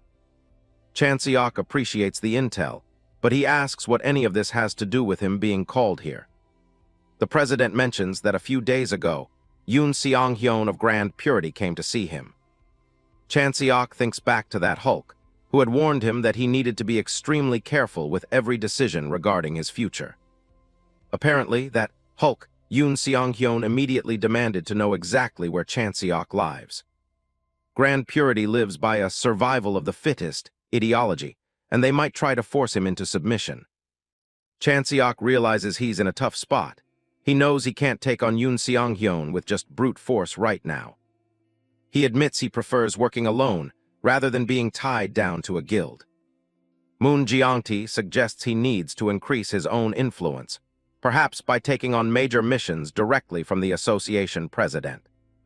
Chan-seok knows there's always a catch and asks what the old man wants in return for his help. The president's gaze sharpens as he says he just wants Chan-seok to remember who helped him out. He figures it's a fair trade. Working for the chairman will definitely boost his reputation. The job is simple, escorting a cargo ship from Busan to Nanning because transporting daily necessities in this era is a nightmare. But looking at the list, Rolexes, luxury cars, and high-end tea, Chan-seok wonders if the definition of necessities changed while he was away. The president insists that for some people, these things are absolutely essential. Chan-seok doesn't buy it, questioning why such junk is needed when central governments are failing. Moon Jiangti explains that even while nations crumble under the erosion zones, international politics are still very much alive. Chan-seok sees it for what it really is, a bribe to grease some political wheels, and he flatly declines. The president is stunned as Chan-seok starts unbuckling his seatbelt mid-flight. He tells the old man that his mind is made up. Getting dragged into a political game is a fool's errand. Moon Jiangti tries to reason with him, reminding him that he's still just a rookie who only just debuted. He sighs, thinking that the sudden attention has already gone to the young hunter's head. Chan-seok doesn't care and dumps the mission documents right out of the helicopter door. He offers a casual thanks for the ride before stepping out into the open air. He tells the shocked president he'll find his own way back to Seoul. With a final push off the ledge, he lets go. He plummets toward the ocean below, completely unfazed by the fall. Moon Jiangti can only watch in disbelief, gripping the side of the chopper. A massive splash erupts as Chan-seok hits the water far below. The president can only shake his head, the absolute audacity of kids these days. Down at Incheon Port, the sun is beginning to set over the rows of shipping containers. A port worker taking a coffee break hears something splashing near the docks. He looks over the railing to see bubbles rising from the murky water. Suddenly, a hand grabs the edge of the pier, and Chan-seok hauls himself out of the sea. He gasps for air, muttering about how crazy it is for someone to threaten him like that. The confused worker offers him a hand, telling him he looks like he's been through a lot. As he dries off, Chan-seok realizes that what he needs right now is to build his own power base. His new strategy is to take on the messiest, lowest-tier requests that no one else is willing to touch. That way, he can become a big enough deal that no one will ever be able to push him around again. He checks his phone for available missions, looking for something that fits his new criteria. He finds a request from a victims association regarding a kidnapping on Tsushima Island and hits accept. It's an estimated grade 2 erosion zone, the perfect place to start. He sits alone at the edge of the pier, taking a moment to breathe as the sky turns a deep orange. He stares out at the horizon, knowing he's going to be very busy for a while. On September 3rd, fishermen headed out for peak prawn season. But things weren't right at sea. Corrosion entities showed up and started snatching the fishermen like they were hunting prey. A survivor who barely made it out says the hostages are actually still alive. The mission is straightforward: go to Tsushima, rescue the guys, and wipe out the entities. Yoo Chan-seok looks over the mission brief. 55 million won is the prize for taking out a second-class threat. If he handles this solo, he doesn't have to split the cash. Plus, he'd get a heroic story and a massive boost in fame. It's a tempting challenge, but there's a catch. Corrosion entities are on a completely different level depending on their rank. A third class has the destructive power of a tank. A second class, that's basically a walking natural disaster. And a first class requires the entire country to mobilize just to fight one of them. Chan-seok handled third classes easily, but he's not sure if he can withstand a second class alone. He needs someone useful to minimize the risks. Top-tier hunters wouldn't even look at a private request like this. He wonders if there's actually anyone available. Then he remembers her. Later, Chan-seok stands on the deck of a boat, fully geared up. He looks back as someone calls his name. Han Sang-a is on board, asking how much longer until they hit the island. Chan-seok estimates about an hour while checking his phone. He tells her to rest up, because this fight is going to be way harder than the last one. Sang-a gets distracted by the fancy armor on his shoulder. She realizes it's the limited edition Iron Seraph shoulder gear, and wonders how he even got his hands on it. He tells her a scrap dealer he signed with gave it to him as a gift. He smirks, telling her that expectations for a solo prospect like him are just higher than for a rookie valedictorian. He bluntly tells her to just get strong and famous if she thinks it's unfair. A few days back, Sang-a was shocked when he called asking for a teammate. She doubted she could handle a second class after nearly dying against a third class. Chan-seok stayed quiet on the other end. He just asked if she actually wanted to get stronger. He reminded her of when she begged to learn from him because he was the stronger one. If she's still game, he guarantees he can make her several times stronger. During her training, she looked determined to prove herself. She asked if he was serious about his offer. She showed him the massive burn scar on her shoulder, the reason she needed to get stronger. Chan-seok looks at her, remembering that moment. She's ready to dive into hell itself if it gets her the power she needs. Suddenly, the boat's alarm starts blaring. They've got unidentified objects dead ahead. Ghostly ships emerge from the fog. Chan-seok counts 5 ships in the distance through the mist. They need to get over there without being spotted, since civilians are involved. Han Sang-a asks Chan-seok if he has a plan to get them both across. Our guy seems pretty surprised that she's even asking him that. He mocks her, asking if a top student really doesn't have a single trick for this. Looking at his reaction, Sang-a realizes this guy has zero plans for this trip. She speaks up. Actually, there is a way. Rarely getting a chance to hold the upper hand over this arrogant Chan-seok, she flashes a smug grin and slowly mocks him.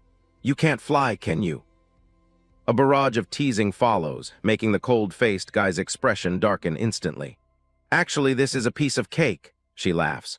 All you have to do is admit you're useless at this, and I'll take over, bahahaha. Water explodes as they suddenly launch forward. In the end, Sang-a is the one carrying Chan-seok as she skates across the ocean. He complains about the water splashing him, but she just tells him she's still working on her water-running form. Something catches his attention. He tells Sang-a to head for the nearest ship, but she asks why. He senses a massive amount of mana coming from the back ship. It's the real threat. She acknowledges and prepares for the boarding. She locks her eyes on the target. As they get closer, she spots a silhouette on deck and thinks it might be a survivor. Chan-seok tells her to look closer. That definitely isn't a human. A skeletal Corrosion entity lets out a screech as it patrols the deck. Sang-a leaps and lands firmly on the ship's railing. Chan-seok lands right behind her, warning her that landing that hard is gonna wreck her knees. He tells her she's just going to draw more attention as a whole mob of skeletons appears. One moment he's lecturing her on how she needs to improve, but the next he slams his foot down, shattering a whole section of the deck. His eyes shift into a deadly serious mode. Instantly, a barrage of dual moon spears fires off, sending dozens of these minions straight to their graves. Chan-seok analyzes the enemies. They're just the lowest tier of second class, nothing they can't handle. He keeps a close eye on her performance. Lightning crackles as she tears through the enemy's front line, sending a massive shockwave toward Chan-seok that leaves even him stunned. He tells her to dial it back, since she's using way too much power for these weaklings. He reminds her of his promise. He'll teach her to be several times stronger than she is now. But right now, she's still over-outputting and wasting too much energy. She doesn't even bother to reply, only muttering a low "damn it" under her breath. She blasts another group with a massive surge. He shouts that she's still using too much mana. She keeps going, and he keeps nagging her to reduce the output further. She stays focused, determined to get it right. She knows the life of the weak is just a dark, short tragedy. Thinking back to her childhood, she swore she'd never be that weak again. Back in the fight, Chan-seok tells her to keep her head in the game and look ahead. She channels her power, and a skeleton's face starts to crumble under the pressure. A massive bolt of lightning strikes the deck, completely vaporizing the enemies. With glowing eyes and a cold resolve, she knows she dive into hell just to get the strength she needs. Chapter 10. After a brief struggle, another skeleton monster bites the dust. Han Sang-ah stands over the wreckage, catching her breath after the skirmish. Yoo Chan-seok checks in to see if she's finally finished clearing the area. He gives a quick thumbs up, nodding he's already handled the monsters on the other boats.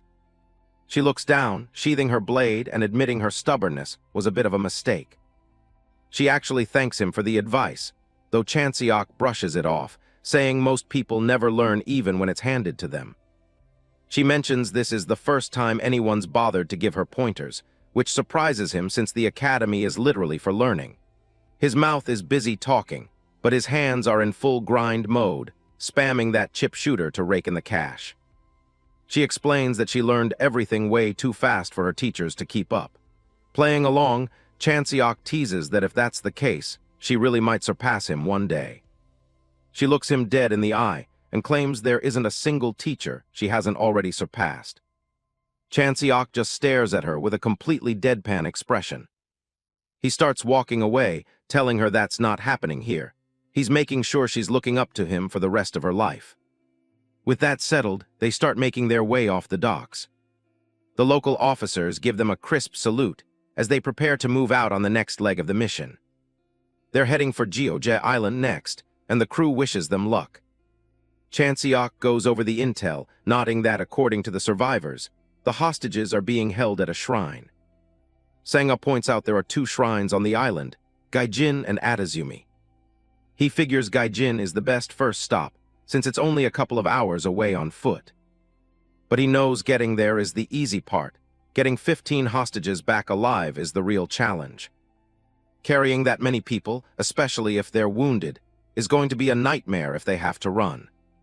Plus, there's a nasty mana signature in the fog, and every monster on the island will be on their tail.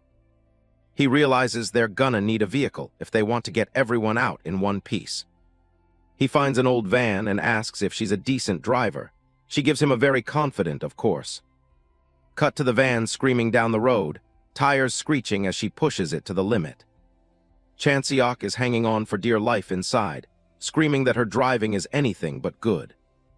They plow straight through a horde of monsters, and he asks if she even knows what a brake pedal is for. She leans out the window with a wild grin, telling him he's welcome to drive if he doesn't like her style. He grips the side of the seat and decides it's better to just shut up and hold on. He climbs onto the roof with his spear, admitting her crazy driving is still better than his 20-year-old license. He yells back, claiming his combat skills are still leagues above hers, so her only job is to stay focused and handle the wheel like a professional. He glances back, realizing a massive swarm of undead monsters is hot on their tail.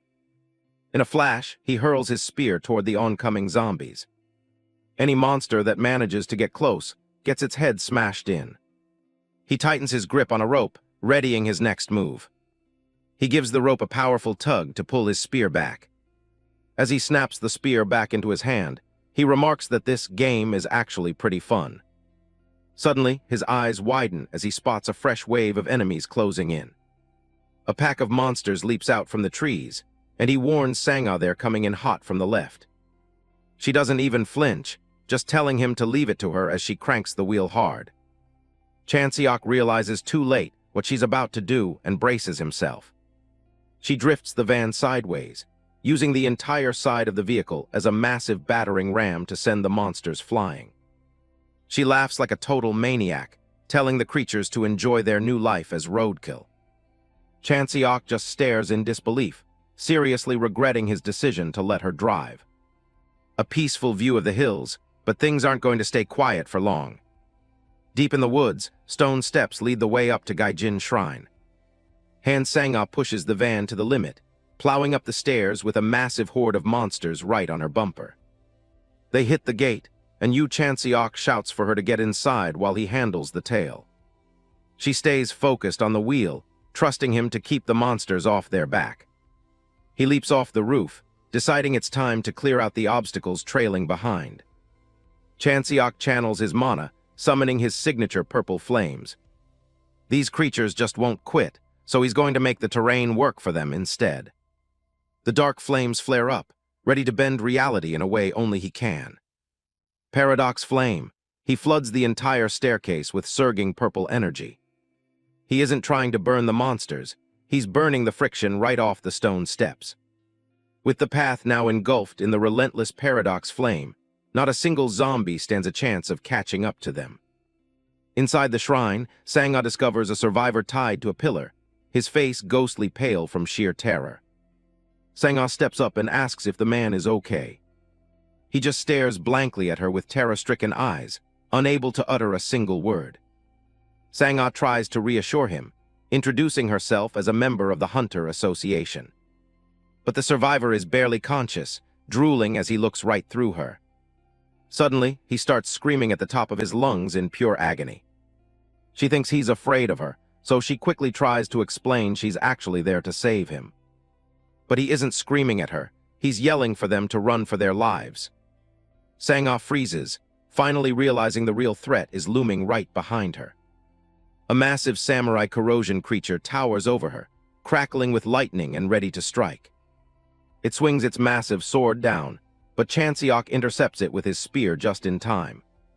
He tells her to get the survivors into the van, while he settles things with the big guy. Yoo Chan-seok stands ready as the samurai boss closes in. The monster raises its blade, its mask twisted into a grimace. It looms over Chan-seok, bringing its massive weapon down with crushing force. Chan-seok keeps his eyes locked on his opponent, waiting for the perfect moment. The heavy blade smashes into the ground right where he stood. Smoke and debris erupt from the impact as the samurai continues its assault. From the sidelines, Han Sang-ah screams out in a panic. A massive shockwave tears through the area. When the dust settles, the monster's helmet lies abandoned on the ground while Chan-seok stands over the remains. Chan-seok coldly informs Sang-ah that she's officially banned from touching the wheel on the way back, but she doesn't hesitate to tell him to just get inside. She ignores him and checks on the van, confirming all the hostages are safely inside. Suddenly, her expression shifts as she notices something further down the road. Chan-seok stays focused, telling her to keep her eyes on what's ahead. A thick fog of dark mana appears, filled with dozens of glowing red eyes. A horde of zombie-like creatures shrieks as they block the path.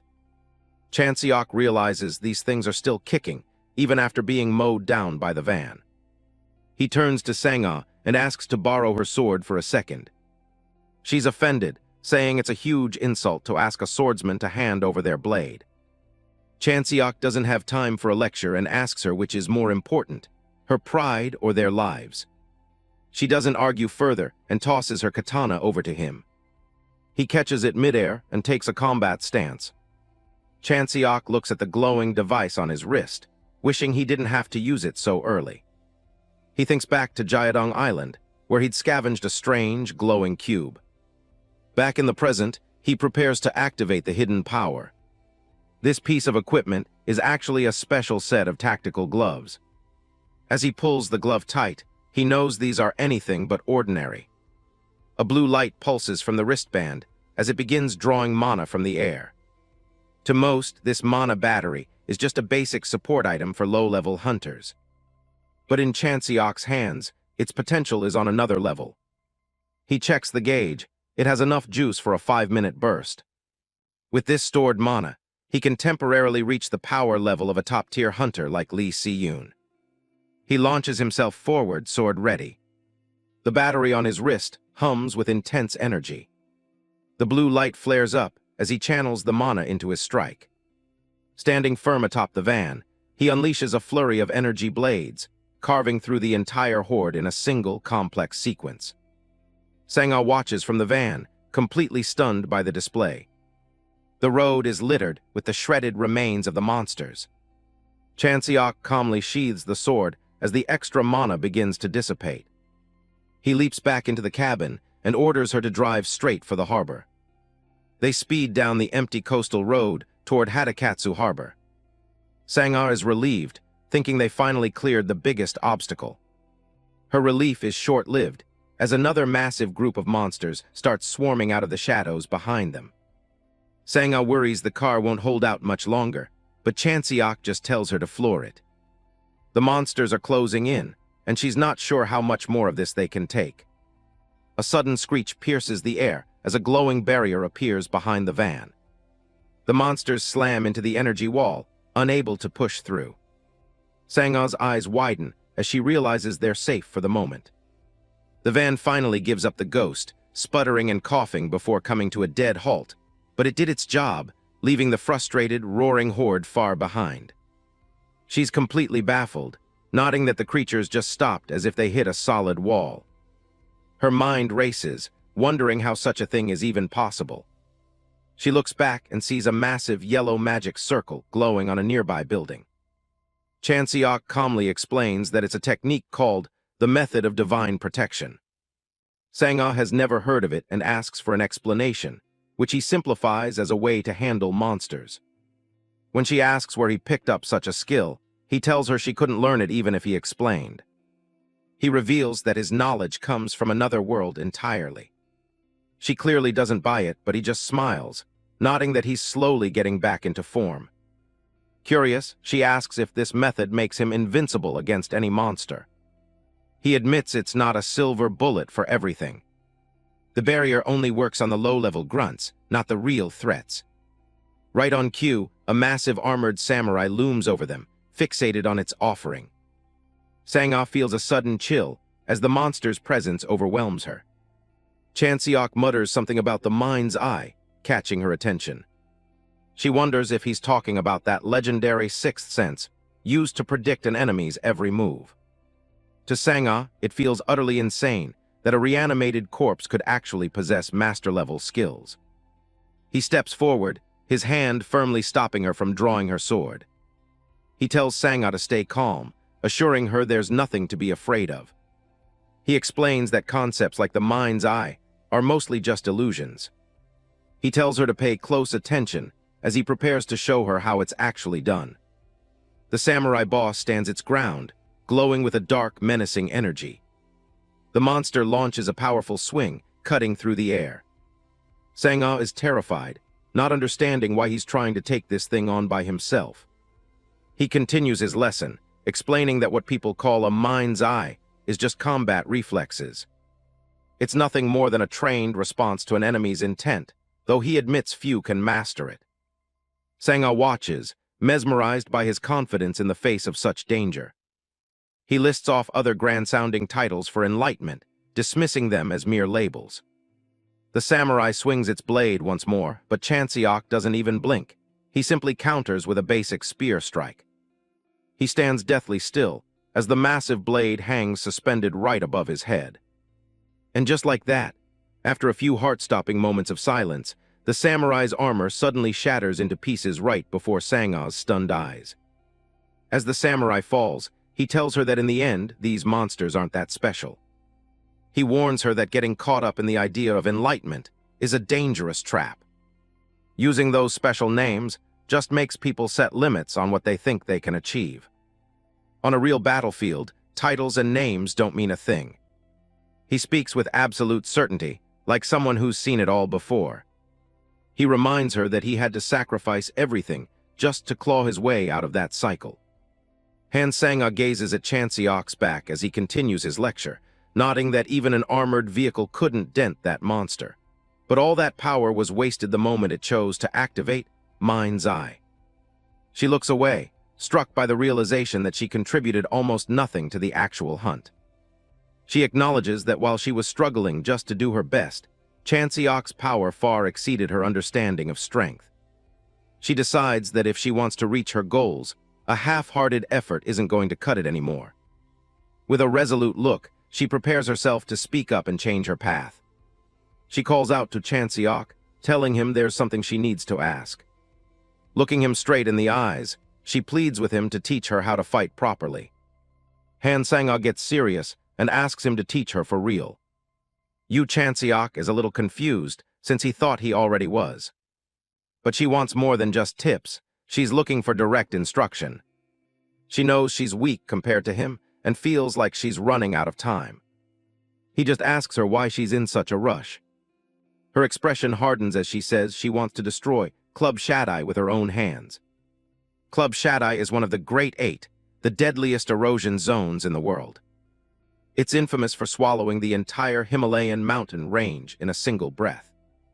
Yoo Chan-seok thinks revenge is a pretty massive goal for her to be chasing. She confirms it's all about getting back at those who hurt her family. She's not asking for a handout, though. She pulls out a card to show she can pay.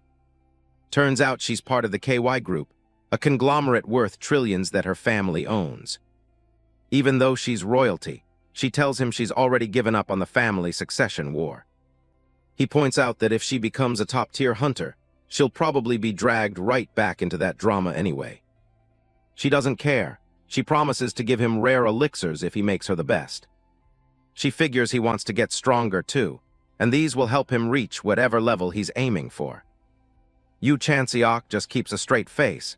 He knows she wouldn't believe his actual goal even if he told her. In his mind, he sees a legendary armored figure. That level she thinks he's chasing, he hit that ages ago. For him, the only reason to get stronger is to restore the world to exactly how it used to be.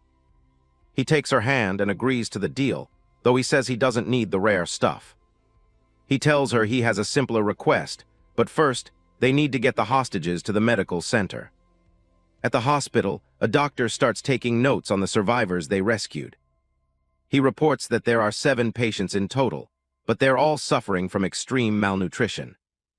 According to him, it'll be at least a week before any of them are conscious enough to talk. He tells them to let the victims recover and promises to notify them as soon as someone wakes up. As they head outside, Chan-seok tells Han Sang-ah they're starting her training right now. They find an open spot, and he draws his spear ready to go. But before they start, he has one question for her. He raises his weapon and asks if she thinks she could dodge his spear if he swung at full power. She looks skeptical. She thinks the skill gap between them is just too big for that to be possible. He tells her that's not true. She can definitely dodge it. The key is pushing her senses to their absolute limit. He tells her she needs to start by really seeing with her eyes. Then she has to listen with her ears for every tiny sound. Next, she needs to smell the air around her with her nose. And finally, she has to feel the shift in the atmosphere with her skin. His advice is to master all her senses and fight with full awareness, not just autopilot. He tells her to take up her weapon, declaring that it's time to see if she has actually learned anything. Before he even finishes speaking, he completely vanishes from sight. She panics, wondering if she should start by trying to listen for him. Suddenly, he's right behind her. He tells her she's wrong. He stares her down and says she's too slow. Senses should always come before thinking.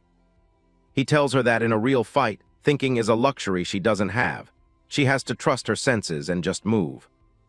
Theory time is officially over. he decides it's time to switch things up to practical training.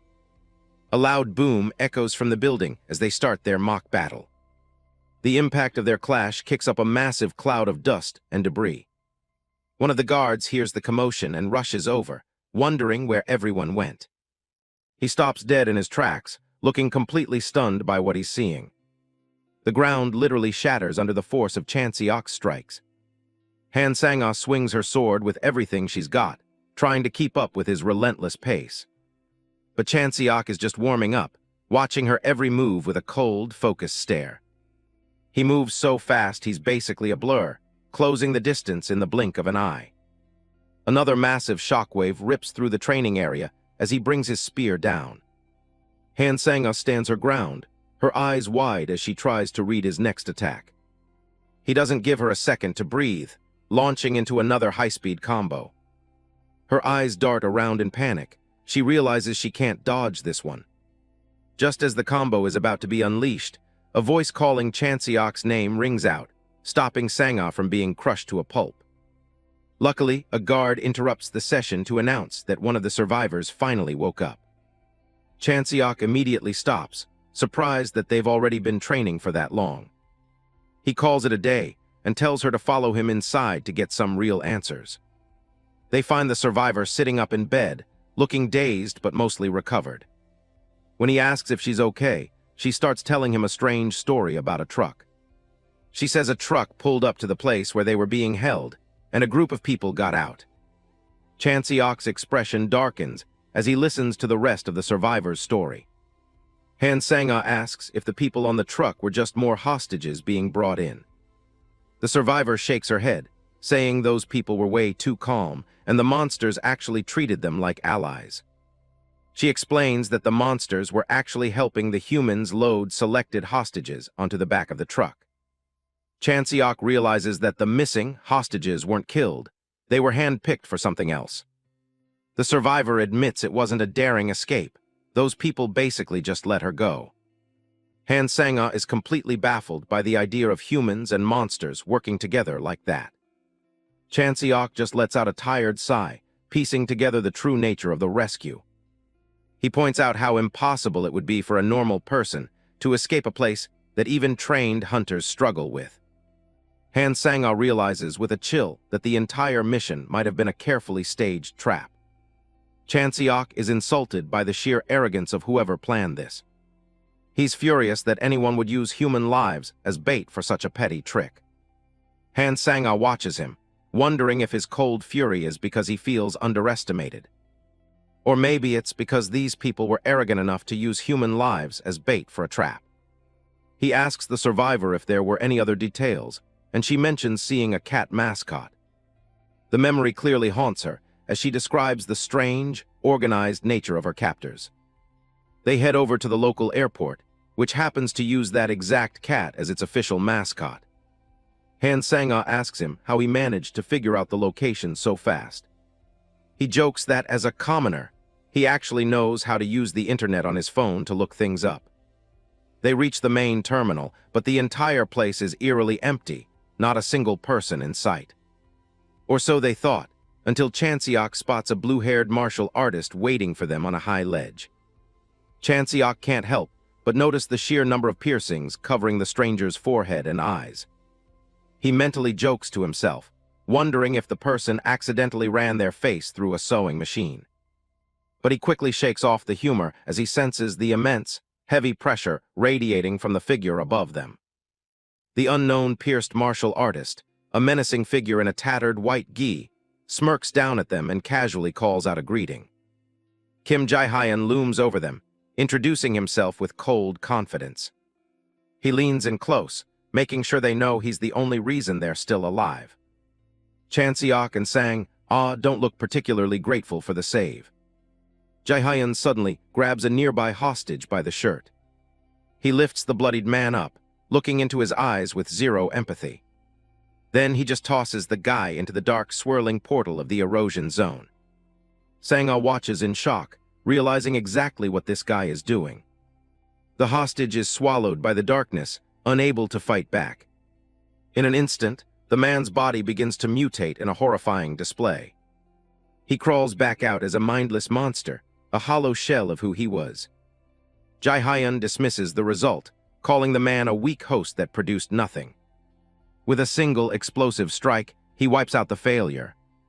The duo stares at him, realizing they're dealing with a total monster in human skin. Jae-hyun calmly tightens his belt, as if he didn't just murder someone. He explains that regular people just aren't good enough materials for what he needs. Chan-seok realizes these guys aren't interested in a ransom. They need the hostages themselves to turn them into an army of monsters. Jae-hyun says he doesn't care about them, but he has to explain his vision for the greater good. He proudly reveals his group's name, the Heirs of Dangun. He claims they've gathered to secure Korea's dominance in the New World Order. To prove his point, he stomps the ground, shattering the earth and sending cars jumping. He sports a twisted smile, talking about building a truly powerful nation. He blurs into a streak of motion, moving with incredible speed. He kicks a car like it's a pebble, sending it flying straight into the air. Close up, the massive impact reduces the car to scrap metal as it hurtles straight toward Chan-seok and Sang-ah. Chan-seok is completely unimpressed by the nationalist rant.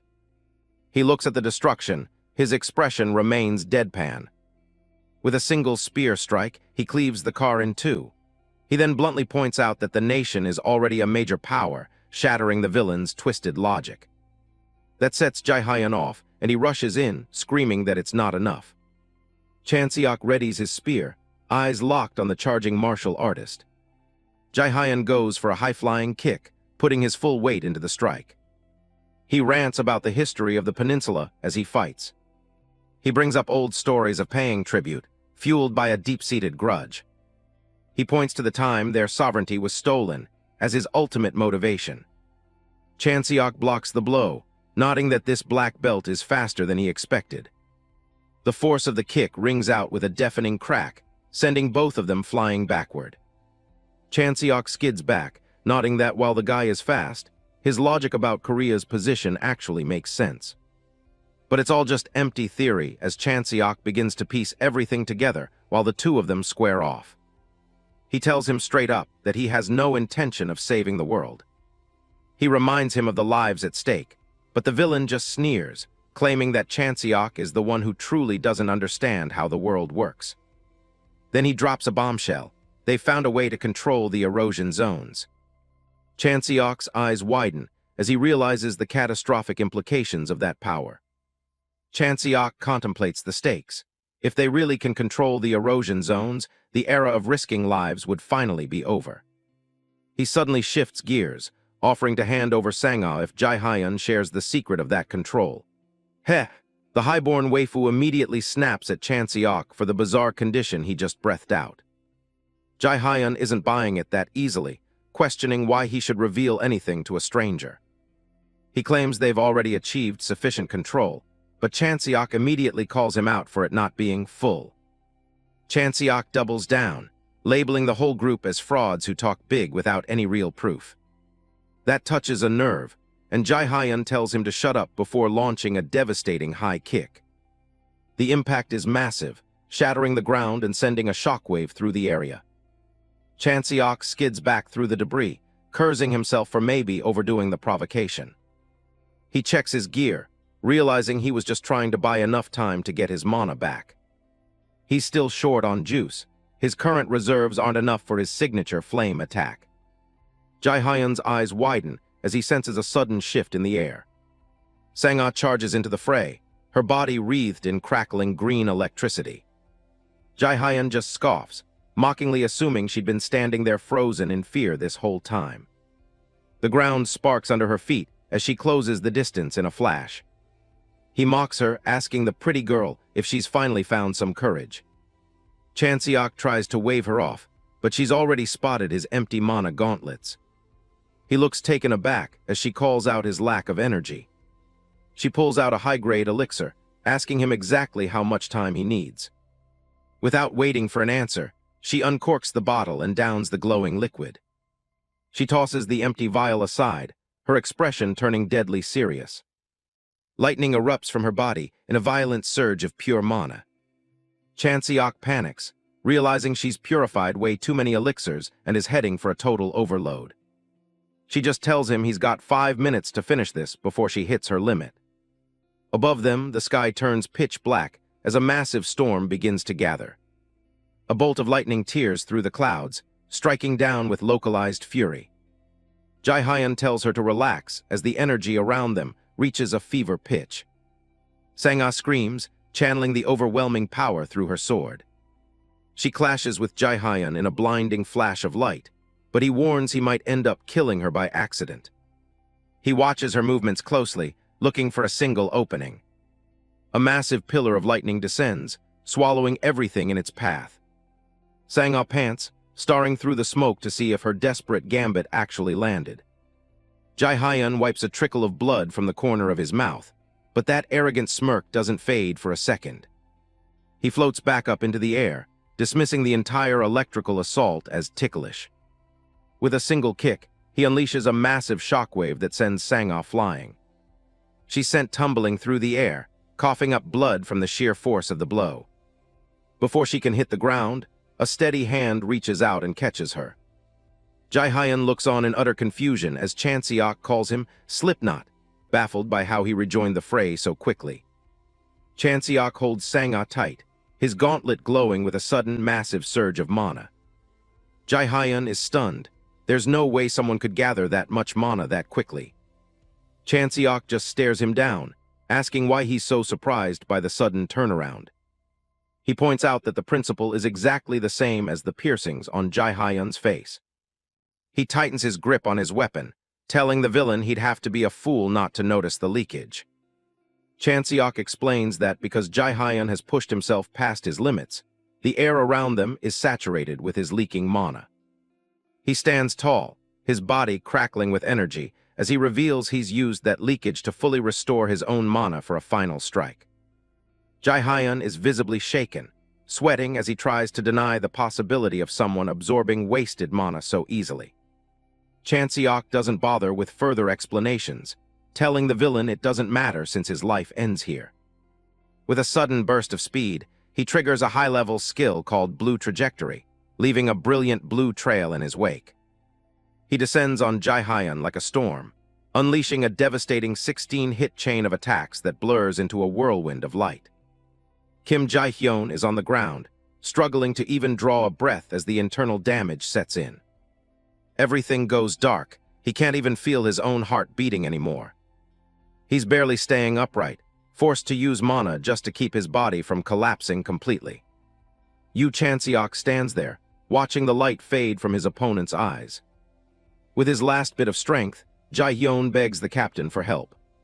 Suddenly, a blinding light erupts from the void, tearing through the surrounding space. Chan-seok senses something coming and braces himself for a new threat. A massive impact shakes the ground as he blocks a sudden, powerful strike. The force behind the attack is immense, cracking the pavement right under his feet. Chan-seok looks around, trying to figure out where that just came from. A gloved hand pulls back a traditional bow, crackling with mana. The captain reveals himself, impressed that Chan-seok actually had the instincts to block that. Chan-seok recognizes the style traditional Korean archery. It's an old-school concept, but the power behind it is no joke. Just by the energy in the air, he can tell this guy is leagues above anyone he's fought so far. This isn't just a small gap in skill. This guy is several times stronger than a typical high-tier hunter. The hooded figure stares him down with a glowing red eye, asking if he's ever truly known fear.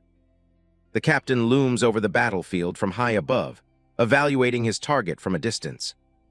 Purple sparks dance before Chan-seok's eyes as he asks if the man truly gives a damn about his subordinate's condition. Meanwhile, Jae-hyun is still gasping for his last breaths as the black flames continue to eat away at what little remains of him.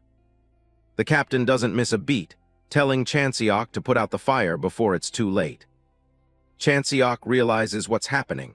The guy in the hood is literally pumping his own mana into Jae-hyun to keep him alive. He thinks back to that arrow. If it had been aimed a few inches higher, he wouldn't even be standing right now. Jae-hyun looks like a shell of his former self, eyes glazed over as the mana barely holds him together. He lets out a faint groan, barely conscious of the world around him. In a blur of movement, the captain grabs his subordinate and moves him to safety. He gives a simple "good job" to the fallen man. Chan-seok is stunned. The distance between them vanished in a split second. The captain explains the consequences. Jae-hyun is crippled, destined for a wheelchair if he survives. He admits his orders are to take Chan-seok alive, which is the only reason he's still breathing. He draws back his bow again, mana swirling around the arrow. As long as the heart is beating, he doesn't care about the rest. Chan-seok doesn't flinch. He tells him to go ahead and try, because he'd rather die than be anyone's puppet. The two lock eyes, the air heavy with the threat of another shot. But the captain decides to pull back for now. He needs to figure out the secret behind those flames first. He mentions that while everyone thought the rifts were uncontrollable, he's found a way to master them. A chilling promise follows. It's only a matter of time before Chan-seok falls under his control too. And just like that, he vanishes, leaving only a trail of dust and silence behind. Chan-seok lets out a frustrated sigh. He realizes he's just stumbled into a fight with someone who has a seriously nasty temper. The situation just got a whole lot more complicated. Han Sang-ah limps toward him, asking if those guys are specifically hunting for his unique skill. She points out that they must know his history, or they would have just kidnapped him while he was out cold. Chan-seok walks off, telling her to start thinking about what these terrorists are actually trying to achieve. Han Sang-ah wonders if the Korean government would even care if they cleared this rift. Yoo Chan-seok thinks it's worse. The higher-ups might actually be backing these terrorists. Sang-ah is floored. The group claimed they could control the rifts, but Chan-seok tells her to just play dumb for now. She admits she's a terrible liar, which isn't exactly a great trait for a secret mission. Chan-seok tells her to stay put. He's going into the belly of the beast alone. She hesitates, asking if he's really okay with her sitting this one out. Chan-seok doesn't want her in there. He has no idea what kind of horrors those guys have cooked up. But he's about to find out.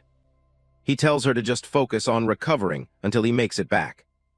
He takes the plunge, diving straight into the darkness. Welcome to the Tsushima Grade 2 Corrosion Rift, featuring a massive, creepy castle. He steps inside, the air immediately feeling different. He runs a hand along the wall, checking the structure. For a Grade 2 rift, the place feels unusually real.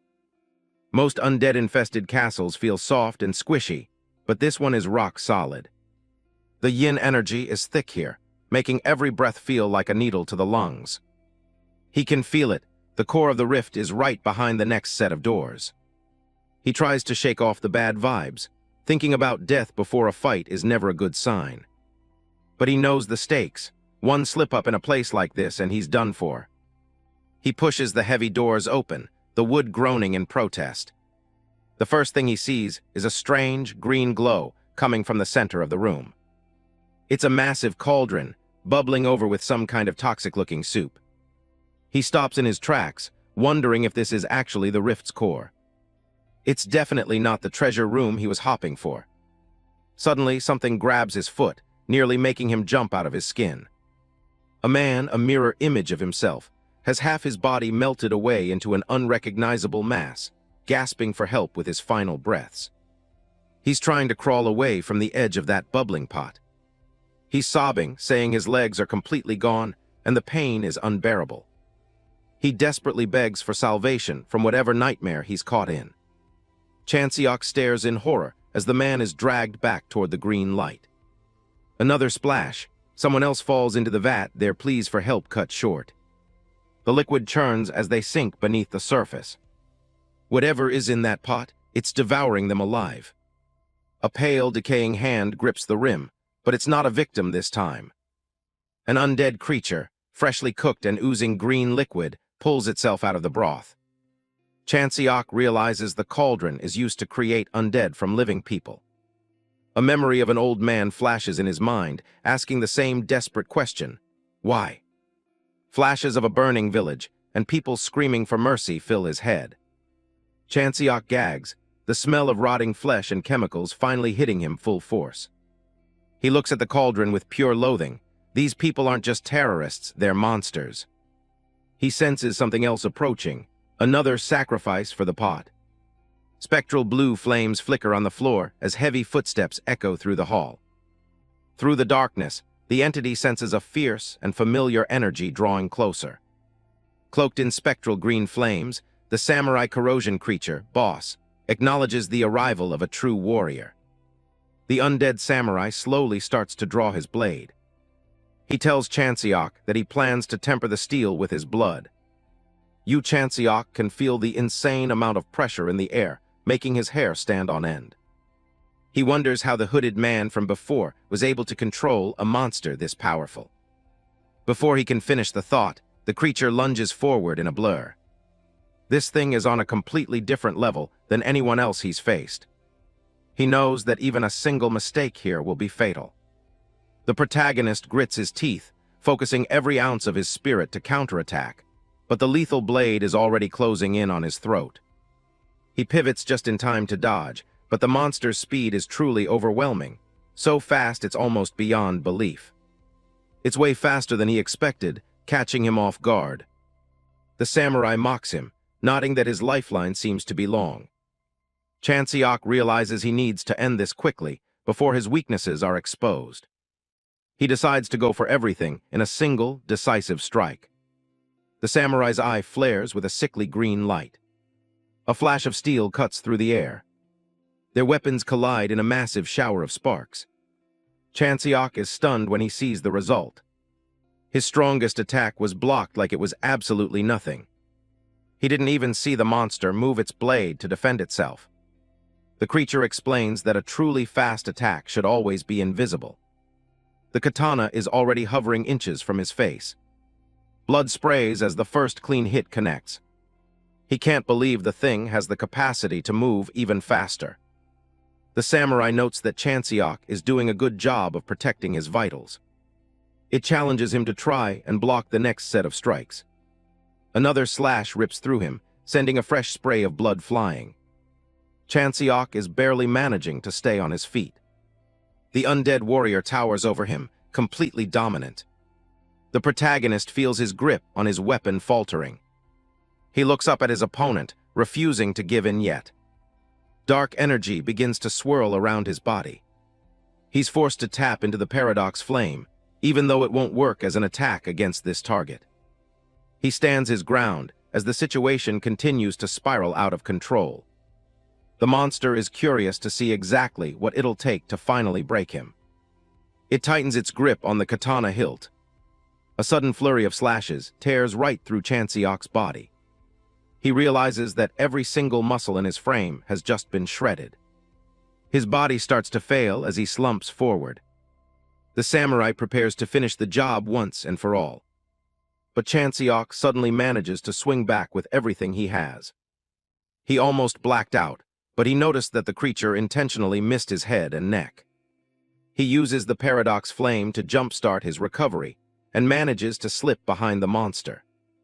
Chan-seok thinks he finally sees an opening as he slips into the boss's blind spot. But the creature isn't finished talking yet. Before the protagonist can land a blow, the monster tells him he's way too slow.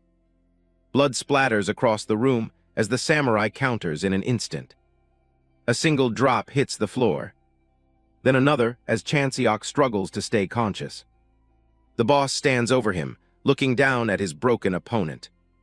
Chan-seok can barely breathe, gasping for any air he can get. His face is a complete mess of blood and sweat.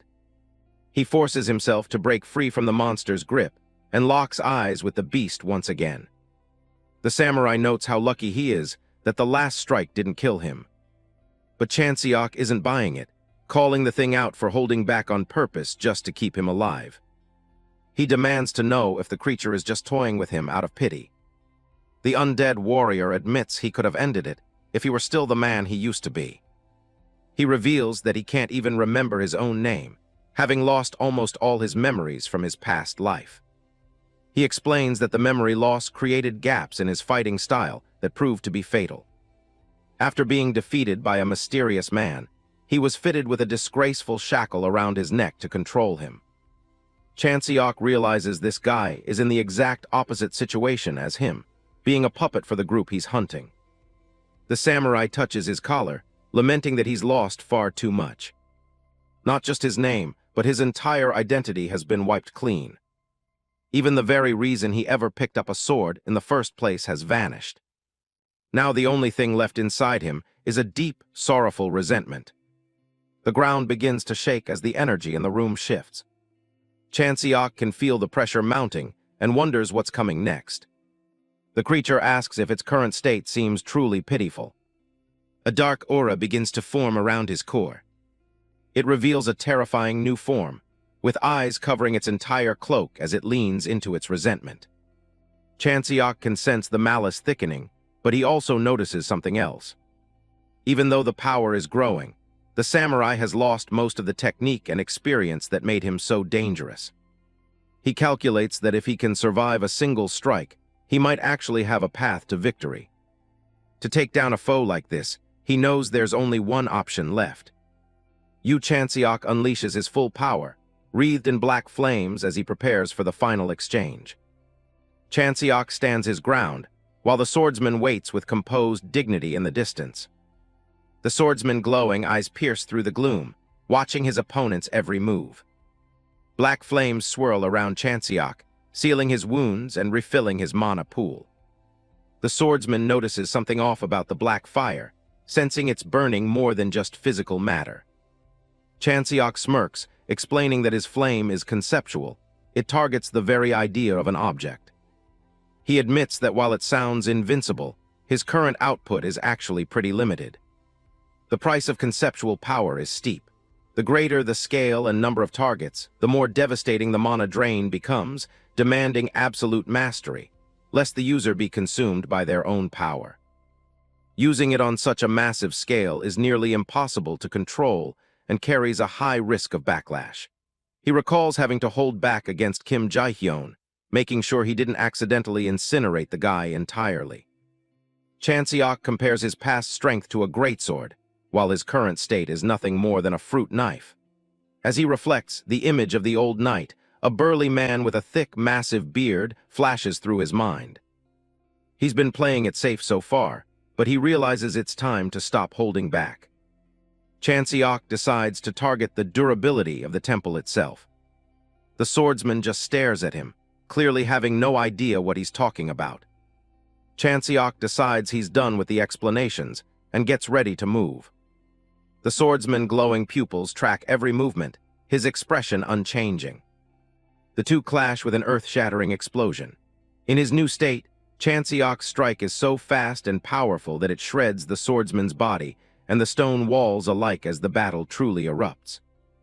The swordsman grunts in pain as a chunk of his body is torn away, while the ground beneath his feet suddenly loses its form and crumbles like paper. Chan-seok tells him to try and wrap his head around it while he's being pummeled. In an instant, the opponent's body is fully restored. Chan-seok finds himself curious to see the limits of what his current self can achieve against such a formidable foe. The swordsman's eyes flare with a cold green light as he prepares for the next exchange. "Let's take this elsewhere," he suggests, ready to change the pace of the fight. The heavy architecture of the temple looms above them as the battle escalates and shifts. The entire floor shatters into pieces, sending debris flying in every direction as they move outside. A massive burst of energy explodes from the center of their duel, lighting up the sky. Both warriors launch into the air, their weapons clashing amidst falling rubble. Streaks of mana cut through the air as they trade high-speed blows across the horizon. A blinding white light erupts as their powers collide once again in a massive shockwave. Slashes of orange energy fill the sky like a web of destruction, cutting through everything in their path. The swordsman swings his katana with terrifying speed and precision. Chan-seok parries the blow, his spear catching the blade in a shower of sparks. They're locked in a power struggle, their eyes fixed on each other in a moment of intense focus. The katana's blade grinds against the steel shaft of the spear, as both warriors pour every ounce of their strength into seizing the upper hand. The katana slices right through the protagonist's spear, as the swordsman's movements grow increasingly aggressive and unpredictable. Chan-seok keeps a close eye on his opponent, waiting for the split second to strike. A terrifying, pitch-black silhouette looms as the swordsman prepares his ultimate strike, his bloodlust radiating so intensely it feels like the very air is freezing. The mountainside stands silent for a split second before that devastating blow. Then a clean slash cuts straight through the landscape and the clouds above. Huge fragments of rock begin to float, drifting through the air like leaves in the wind. A flash of energy suddenly ignites in the center of the flying boulder, making it glow intensely for a split second before shattering into a million pieces. It turns out Chan-seok was lunging from that direction, spear-tip first, aiming directly at the target above. A massive pillar of dust and energy shoots up from the point of impact on the ground. Suspended in midair, the swordsman looks down in shock as Chan-seok rockets up from the ground, the sheer momentum of his charge catching him completely off guard. His glowing blue eyes widen in sheer terror, completely overwhelmed by the destructive power Chan-seok is unleashing upon him. Chan-seok lunges forward, his weapon crackling with power as he closes the distance. The two warriors collide in midair, Chan-seok's blinding speed followed by a barrage of energy spear tips. The spears of light shred the swordsman's body into 100 pieces. Despite taking such a fatal blow, the swordsman's body doesn't vanish. Instead, it constantly regenerates. The swordsman lands on a crumbling ledge, staring in disbelief at the destruction around him. He realizes that the energy from Chan-seok's attack is relentlessly slowing down his regeneration. This power is unlike anything he has ever encountered, even on legendary battlefields. Standing amidst the ruins, the swordsman demands to know who, or what, his opponent truly is. He stands frozen as a terrifying truth suddenly flashes before his eyes.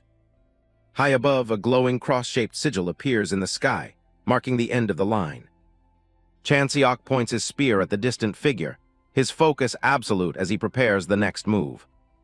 A grid of glowing light manifests instantly, slicing through space itself.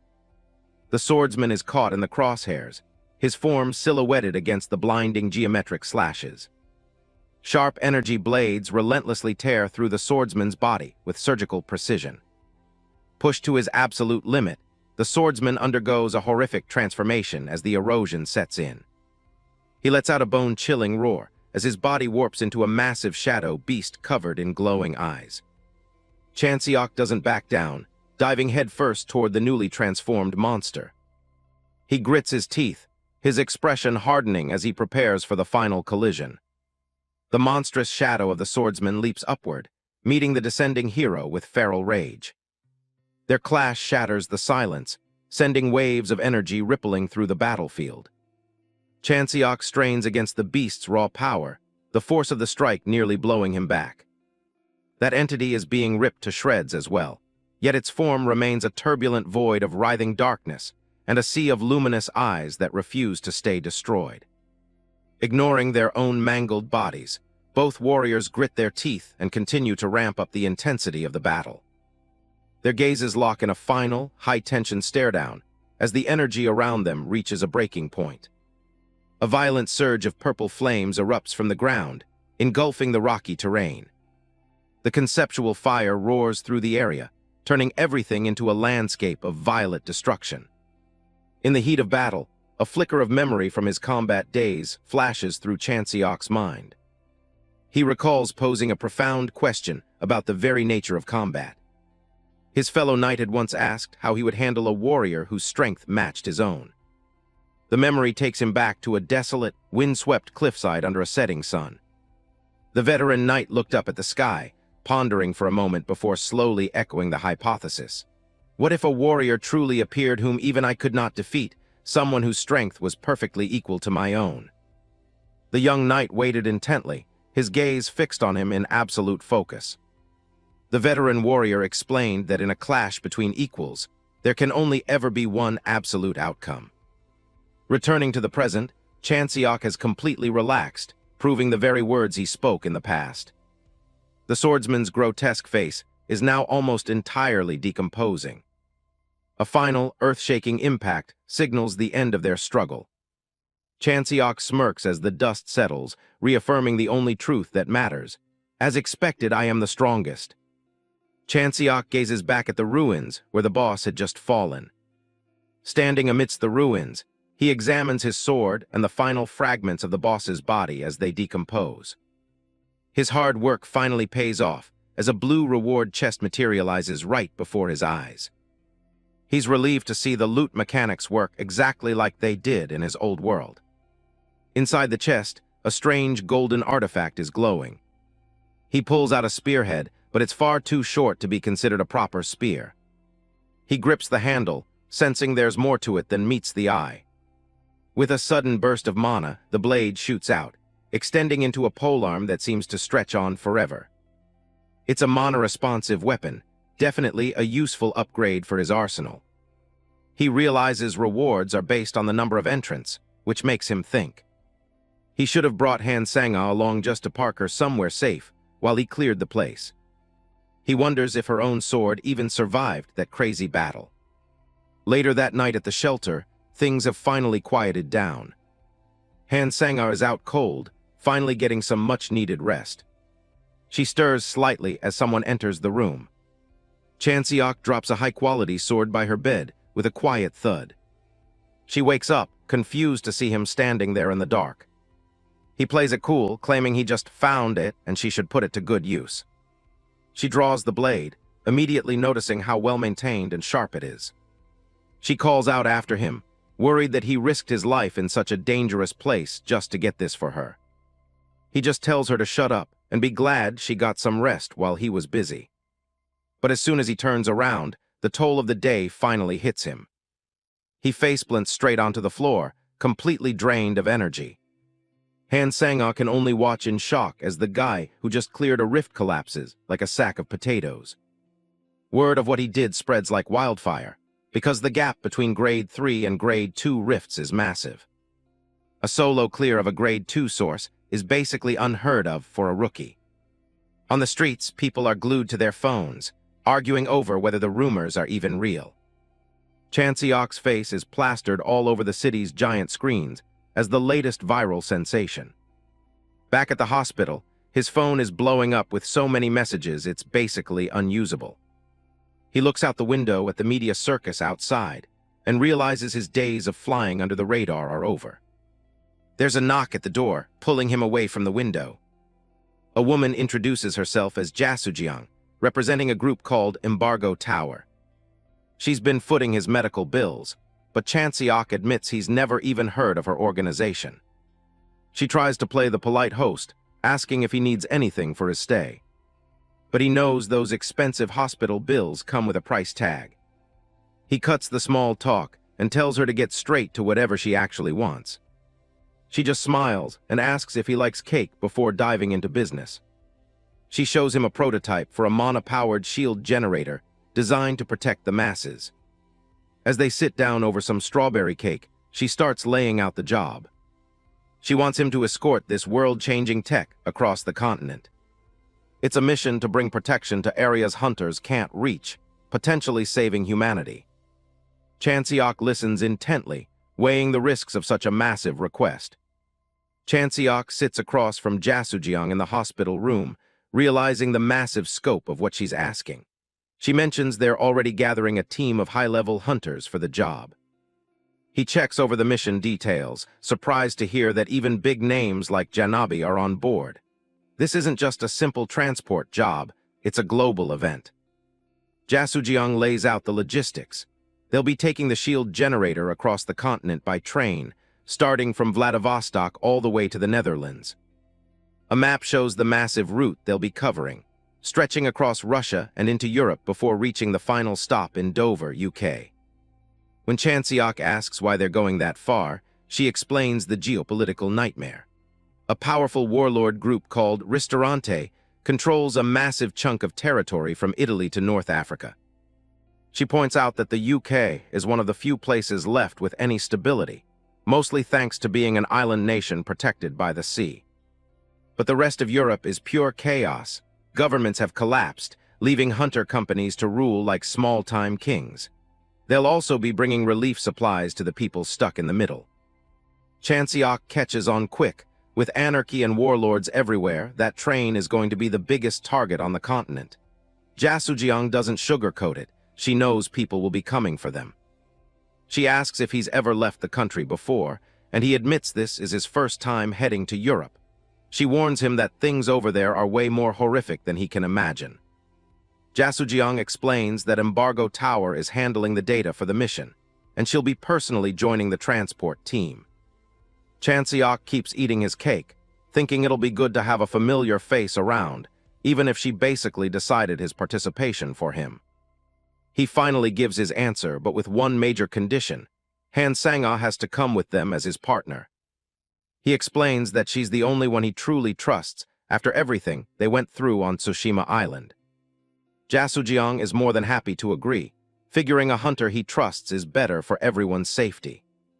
Chan-seok leans back, thinking this deal actually works out pretty well for his own plans, too. He stands up and offers a handshake, officially joining the high-stakes mission. Behind the smile, he's already calculating how this move will help him grow his influence faster than anyone expects. Soon after, a helicopter touches down on the rooftop, the sound of the blades drowning out everything else. As they board, Chan-seok realizes how much his life has changed. The association is mobilizing a whole helicopter just for a meeting because he cleared that Grade 2 rift solo. The association president meets them, an elderly man with a sharp gaze who looks impressed by Chan-seok's performance. He tells him that expectations are now a certainty. He promises the full support of the Hunter Association, which Chan-seok knows will make his future moves a whole lot easier. Chan-seok looks at the old man and wonders just how much he actually knows about the entities behind the scenes. He watches the association president carefully, questioning if the man wants to fix this broken world, or if he's perfectly happy with the way things are now. He steps into the cabin of the helicopter, ready to meet the rest of the crew. Waiting inside is Lee Si-yoon, a top-ranked hunter looking sharp in a black suit. She greets him like an old acquaintance. She mentions that his reputation has already reached the furthest corners of the country, and Chan-seok just jokes that he's getting used to being famous. As the city fades away below them, Chan-seok asks where they're heading, and Si-yoon reveals that their next stop is a military base. The news catches Chan-seok off guard, but Si-yoon explains that the South Korean military is officially backing the Embargo Tower mission. Chan-seok realizes the political stakes. If this shield generator works, countries won't have to rely so heavily on independent hunters for defense anymore. He taps his fingers on the table, privately noting that not everyone is thrilled about this new technology. Then he speaks up, asking Si-yoon if she's heard of a group called the Heirs of Dangun. Answering his doubt, Lee Si-yoon labels them as a pack of radical nationalist terrorists who truly believe they're doing the right thing. Chan-seok then recounts his past clash with them back on the island. She explains that they're a hardcore Korean-only group that loves to swoop in and disrupt rift-clearing missions whenever they get the chance. A vision of a past enemy flashes through Chan-seok's mind. He knows exactly why they're so bitter about the current system.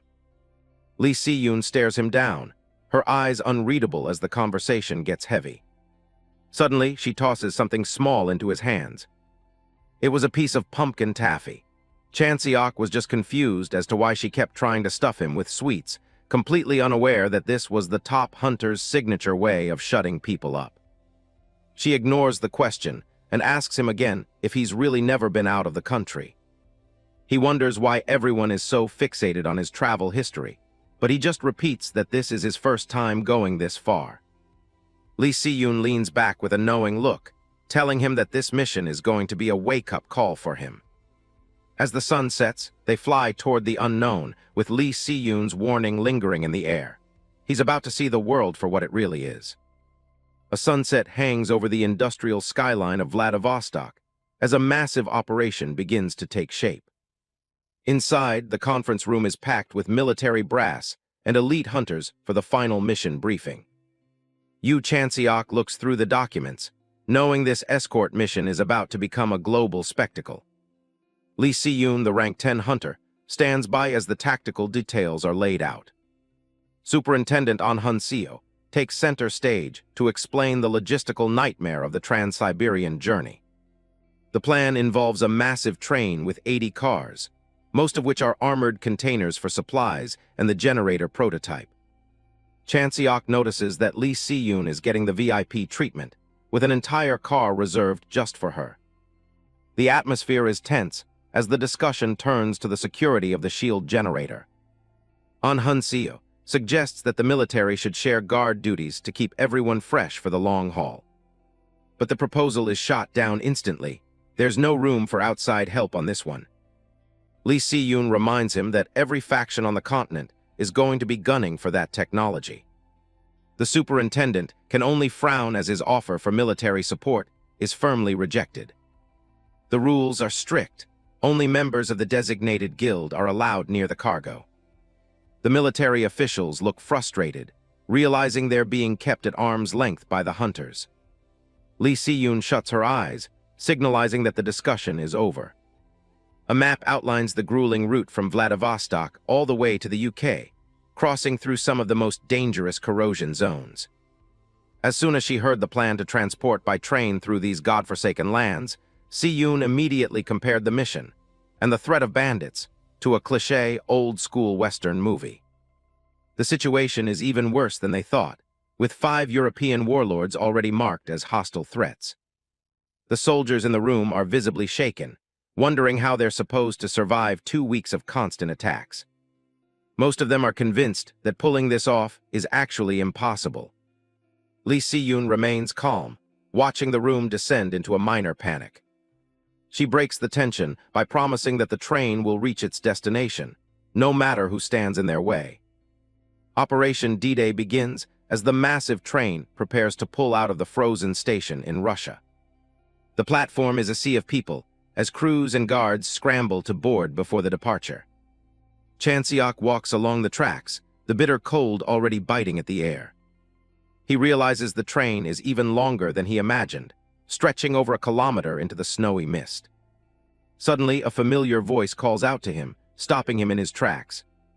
Han Sang-ah is already geared up and waiting for the mission to start. She teases him about his luxury first-class ticket, while she's been stuck with the commoners in second class. But Chan-seok immediately uses Lee Si-yoon's private carriage as a shield against the teasing, reflecting on the massive gap between his own rank and the true elite. Ja Soo-jeong arrives at the platform to see the team off. She greets Chan-seok, nodding that he's remarkably early for the departure. Chan-seok is impressed by how much effort Embargo Tower has put into the security of this transport. The train cars are literally built like tanks, designed to withstand the worst the wasteland can throw at them. Ja Soo-jeong explains that the entire train is clad in depleted uranium armor for maximum defense. Despite the heavy plating, Chan-seok knows the real defense is having a powerhouse like Lee Si-yoon on board. With everything in place, it feels like nothing could possibly go wrong. But less than 10 minutes into the trip, a swarm of flying eye monsters descends on the train. One of the hunters, face bloodied and screaming, calls for immediate backup at car 57. Chan-seok doesn't wait for orders and leaps onto the roof of the moving train. The attack came way sooner than anyone expected, throwing the defense into immediate chaos. He swings his weapon to clear the sky, but the swarm seems endless as more creatures dive in from the blizzard. Chan-seok struggles against the swarm, wishing the mission's heavy hitter, Lee Si-yoon, was out here fighting with him. The mission is a logistical nightmare. Because the railway is trashed, the train can only move as fast as the repair crews can fix the tracks. These workers are sitting ducks for corrosion creatures, so a high-rank hunter like Lee Si-yoon is forced to stay behind and guard them. Chan-seok is frustrated that their best fighter is being wasted on guard duty instead of clearing the path ahead. Another winged monster dives in. He barely manages to swat it away. Looking at the endless swarm, he realizes this is going to be a very long day of babysitting the tracks. The scene shifts to Khabarovsk, Russia, where the landscape is painted with fresh blood in the snow. A massive, shark-like monster is dragged across the tundra like it's nothing more than a fresh catch. The man responsible is a mountain of muscle in heavy armor, his face set in a cold, indifferent stare. A man in traditional Korean robes, Lee Ha-yun, approaches through the blizzard. He finds the Russian warlord facing a toothy monster that is lunging forward to attack him. But he pays no mind, turning instead to watch the city's ruins looming in the distance. a silent testament to the lawlessness of this region. The warlord doesn't appreciate the intrusion and unleashes a powerful strike that shatters the air. The impact leaves a crater in the snow, but Ha-yun doesn't even flinch. He simply smiles, nodding that it's been a long time since they last met. Ha-yun wastes no time and gets straight to the point. He has a job for the man known as the ruler of Khabarovsk.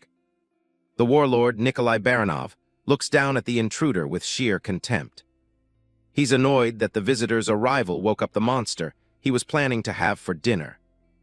Nikolai isn't interested in a payday, claiming he already has everything he needs. Ha-yun is unfazed, knowing exactly how to bait someone with a thirst for a real challenge. He mentions the special train that just departed from Vladivostok, scheduled to cross through this territory soon. Nikolai laughs it off as a joke, knowing the tracks have been broken for years. Ha-yun explains that the train is moving in real time, using mana-awakened crews to repair the path as they go. This revelation catches Nikolai's attention. He asks what could possibly be valuable enough to warrant such an insane effort.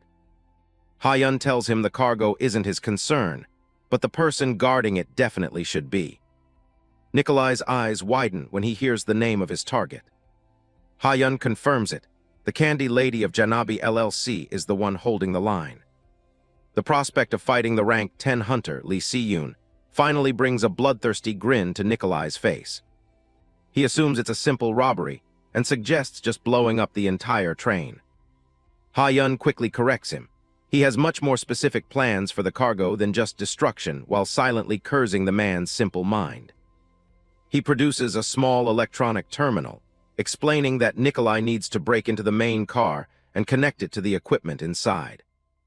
Ha-yun adds that once the data is secured, Nikolai is free to do whatever he wants with the remaining cargo. Nikolai lets out a roar of laughter, officially accepting the contract. For him, the tech is just an excuse.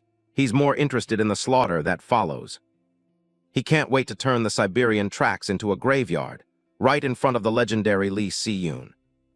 Yoo Chan-seok stands amidst the carnage, his spear resting on his shoulder after single-handedly wiping out a massive wave of monsters. The other hunters are in total shock. They can't wrap their heads around how a rookie could slaughter hundreds of enemies all by himself. Chan-seok slams the butt of his spear into the frozen ground, the impact ringing out through the snowy silence. To the exhausted hunters watching him, Chan-seok seems like more of a monster than the things they were just fighting. He glances back at the group slumped over and gasping for air. Seeing them so battered after a short skirmish makes him realize they're pretty much useless. He closes his eyes for a moment, deciding right then that he'll have to treat this mission like he's fighting alone. Han Sang-ah barks at the others to get up, reminding them that the mission isn't over and they can't let their guard down. Chan-seok smirks over at Han Sang-ah.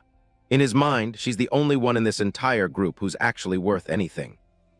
Suddenly, his expression shifts. He senses something off in the distance. Up ahead, a massive obstacle has been placed directly on the tracks. It's a deliberate blockade, and the train is heading straight for it. Chan-seok wonders if it was just a natural avalanche, but the timing is far too perfect. Static crackles in his earpiece as the control room reports the obstacle, but says they're proceeding as normal for now. The channel is suddenly hijacked by a sharp, authoritative voice. It's the commander, Lee Si-yoon, and she sounds dead serious. She doesn't hesitate, shouting a direct command to the control room to stop the train immediately. The train screeches to a halt, snow spraying everywhere. Si-yoon knows this isn't a natural disaster, it's an ambush. A brilliant, menacing light flares up from the side of the tracks, cutting through the blizzard. Something strikes the side of the train with immense force, the metal groaning under the heavy impact. Si-yoon draws her massive broadsword, ready to face whatever is coming out of the dark.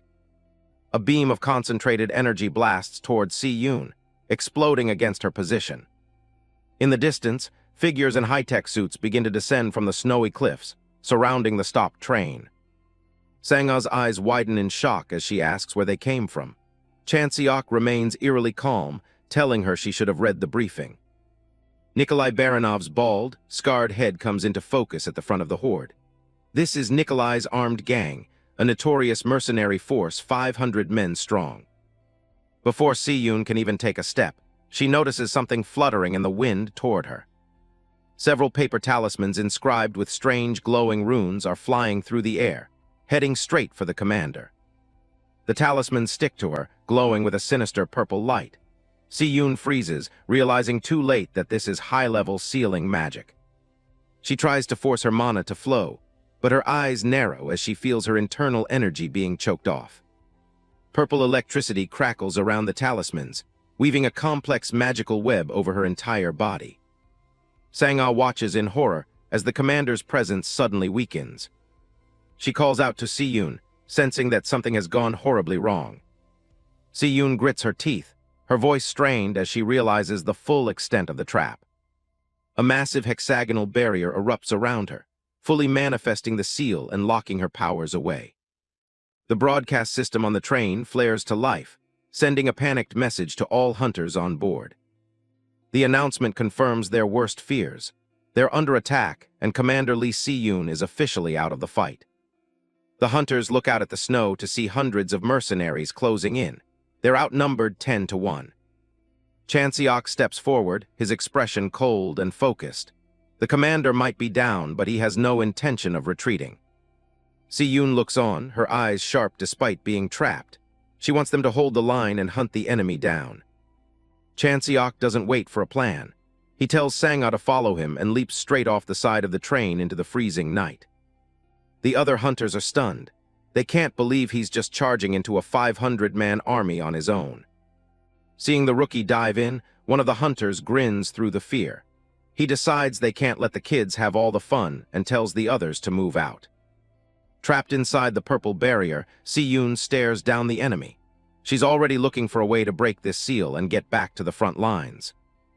A mysterious figure in traditional robes, Lee Ha-yeon, stands before her. He tells her it won't be that easy to escape his magic. Si-yoon glares at him, demanding to know if he's the one behind the seal. Lee Ha-yeon introduces himself with a calm, almost polite smile. He reveals he's a descendant of Dangun, a lineage steeped in ancient myth. He keeps that smug look on his face as he explains the connection between them. Turns out, they're distant relatives, which makes running into her here a bit of a family reunion. Purple energy surges through the air with a violent crackle. The pressure from the mana seal is immense. Lee Si-yoon's massive broadsword can't take the strain. The blade shatters into glowing fragments under the weight of the magical suppression. Si-yoon looks down at her empty hilt, her eyes wide with genuine shock. She wasn't expecting her weapon to give way like that. Lee Ha-yeon waves a hand dismissively. He tells her this seal isn't something she can just brute force her way out of, and she's better off surrendering now that she's unarmed. But Si-yoon doesn't look like she's about to quit. She asks why he's making such a big deal out of a single broken sword. A blue light begins to coalesce around her hands, a strange digital effect shimmering over the hilt. Lee Ha-yeon's smile falters. He doesn't like the look of that glowing energy. In an instant, a brand new blade manifests in her grip. It's a perfect copy of the one that just shattered, manifesting right within the purple hexagonal barriers. This is the power of the mirror ring, a grade 1 artifact Si-yoon obtained after clearing a high-level erosion core. It's a specialized piece of gear that lets her register one weapon. The moment that item breaks, a duplicate is instantly placed back into her hand. Si-yoon mocks him right back, looking completely unfazed. She asks if he really planned on just smashing her sword until the seal broke. She tightens her grip on the new hilt, ready to show him exactly what a brutish fighter can do. With a fierce look in her eyes, she calls him out, saying his rude attitude is exactly why he'll never be popular with the ladies. Out in the snowy wasteland, the battle is just beginning. The mercenaries are closing in on all sides.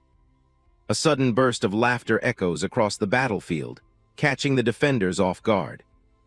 High above the snow, Nikolai Baranov hovers in the air, his high-tech suit glowing with power. He looks down at the handful of hunters, mocking their pitiful numbers. Nikolai's face is a mask of arrogance. He tells them he's the one who decides who lives and who dies tonight, offering them one last chance to surrender. Chan-seok and Han Sang-ah look up at the flying giant. Chan-seok immediately notices something strange. He can't sense a single drop of mana from the guy, despite the fact that he's flying. He recognizes the technology. It's a suit from the Predator Project, a 10-year-old initiative designed to let ordinary people fight without needing mana. The suit hums with mechanical energy. It even comes with a built-in translation function, so Nikolai can talk trash in any language. Chan-seok's eyes narrow. He wonders how a top-secret South Korean military prototype ended up in the hands of a Russian gang leader. Beside him, Sang-ah is trembling. The reality of the situation is starting to sink in. This isn't just about hunting monsters anymore. They have to kill people. Chan-seok notices her hesitation. He coldly tells her that if she can't handle the idea of fighting humans, she should just stay back. He reminds her that these people are trying to kill them regardless of her moral dilemma. Sang-ah tries to harden her heart. She watches a mercenary charge and tells herself that these guys are no different from the mindless monsters they usually face. She takes a deep breath, focusing on the target ahead. She moves in a blur, her blade finding its mark. The snow is sprayed with blood as she takes her first human life. Chan-seok watches her, his gaze intense. He warns her to just do what she has to and not let the guilt consume her. His expression is devoid of any remorse. He tells her the feeling will eventually fade, whether it takes a few days or a month. The silence of the snowy night is shattered by the sounds of a massacre. Gang members scream as their lines are torn apart. It's a violent whirlwind of blood and steel, a chaotic mess where nobody is safe. In the middle of all this gore, Chan-seok walks through the battlefield like he's just taking a stroll. He doesn't look bothered at all. His eyes are dead calm while weapons clash all around him. His team is getting pushed back hard. Even though they've got the skill, they're just completely outnumbered by these thugs. Chan-seok knows there's only one way to end this quickly. He needs to take out their leader. Right on cue, Nikolai Baranov makes his entrance. He's already got his hands on one of the defenders. The bald giant recognizes the kid. Word about the rookie from Korea has apparently traveled pretty fast. Chan-seok's a bit surprised that even Russian thugs are keeping tabs on him these days. Nikolai doesn't waste time talking. He lunges forward with a glowing blade. The mercenary mocks the lack of talent in Korea after seeing the kid's initial reaction. Chan-seok has to admit, this guy is fast and heavy-handed.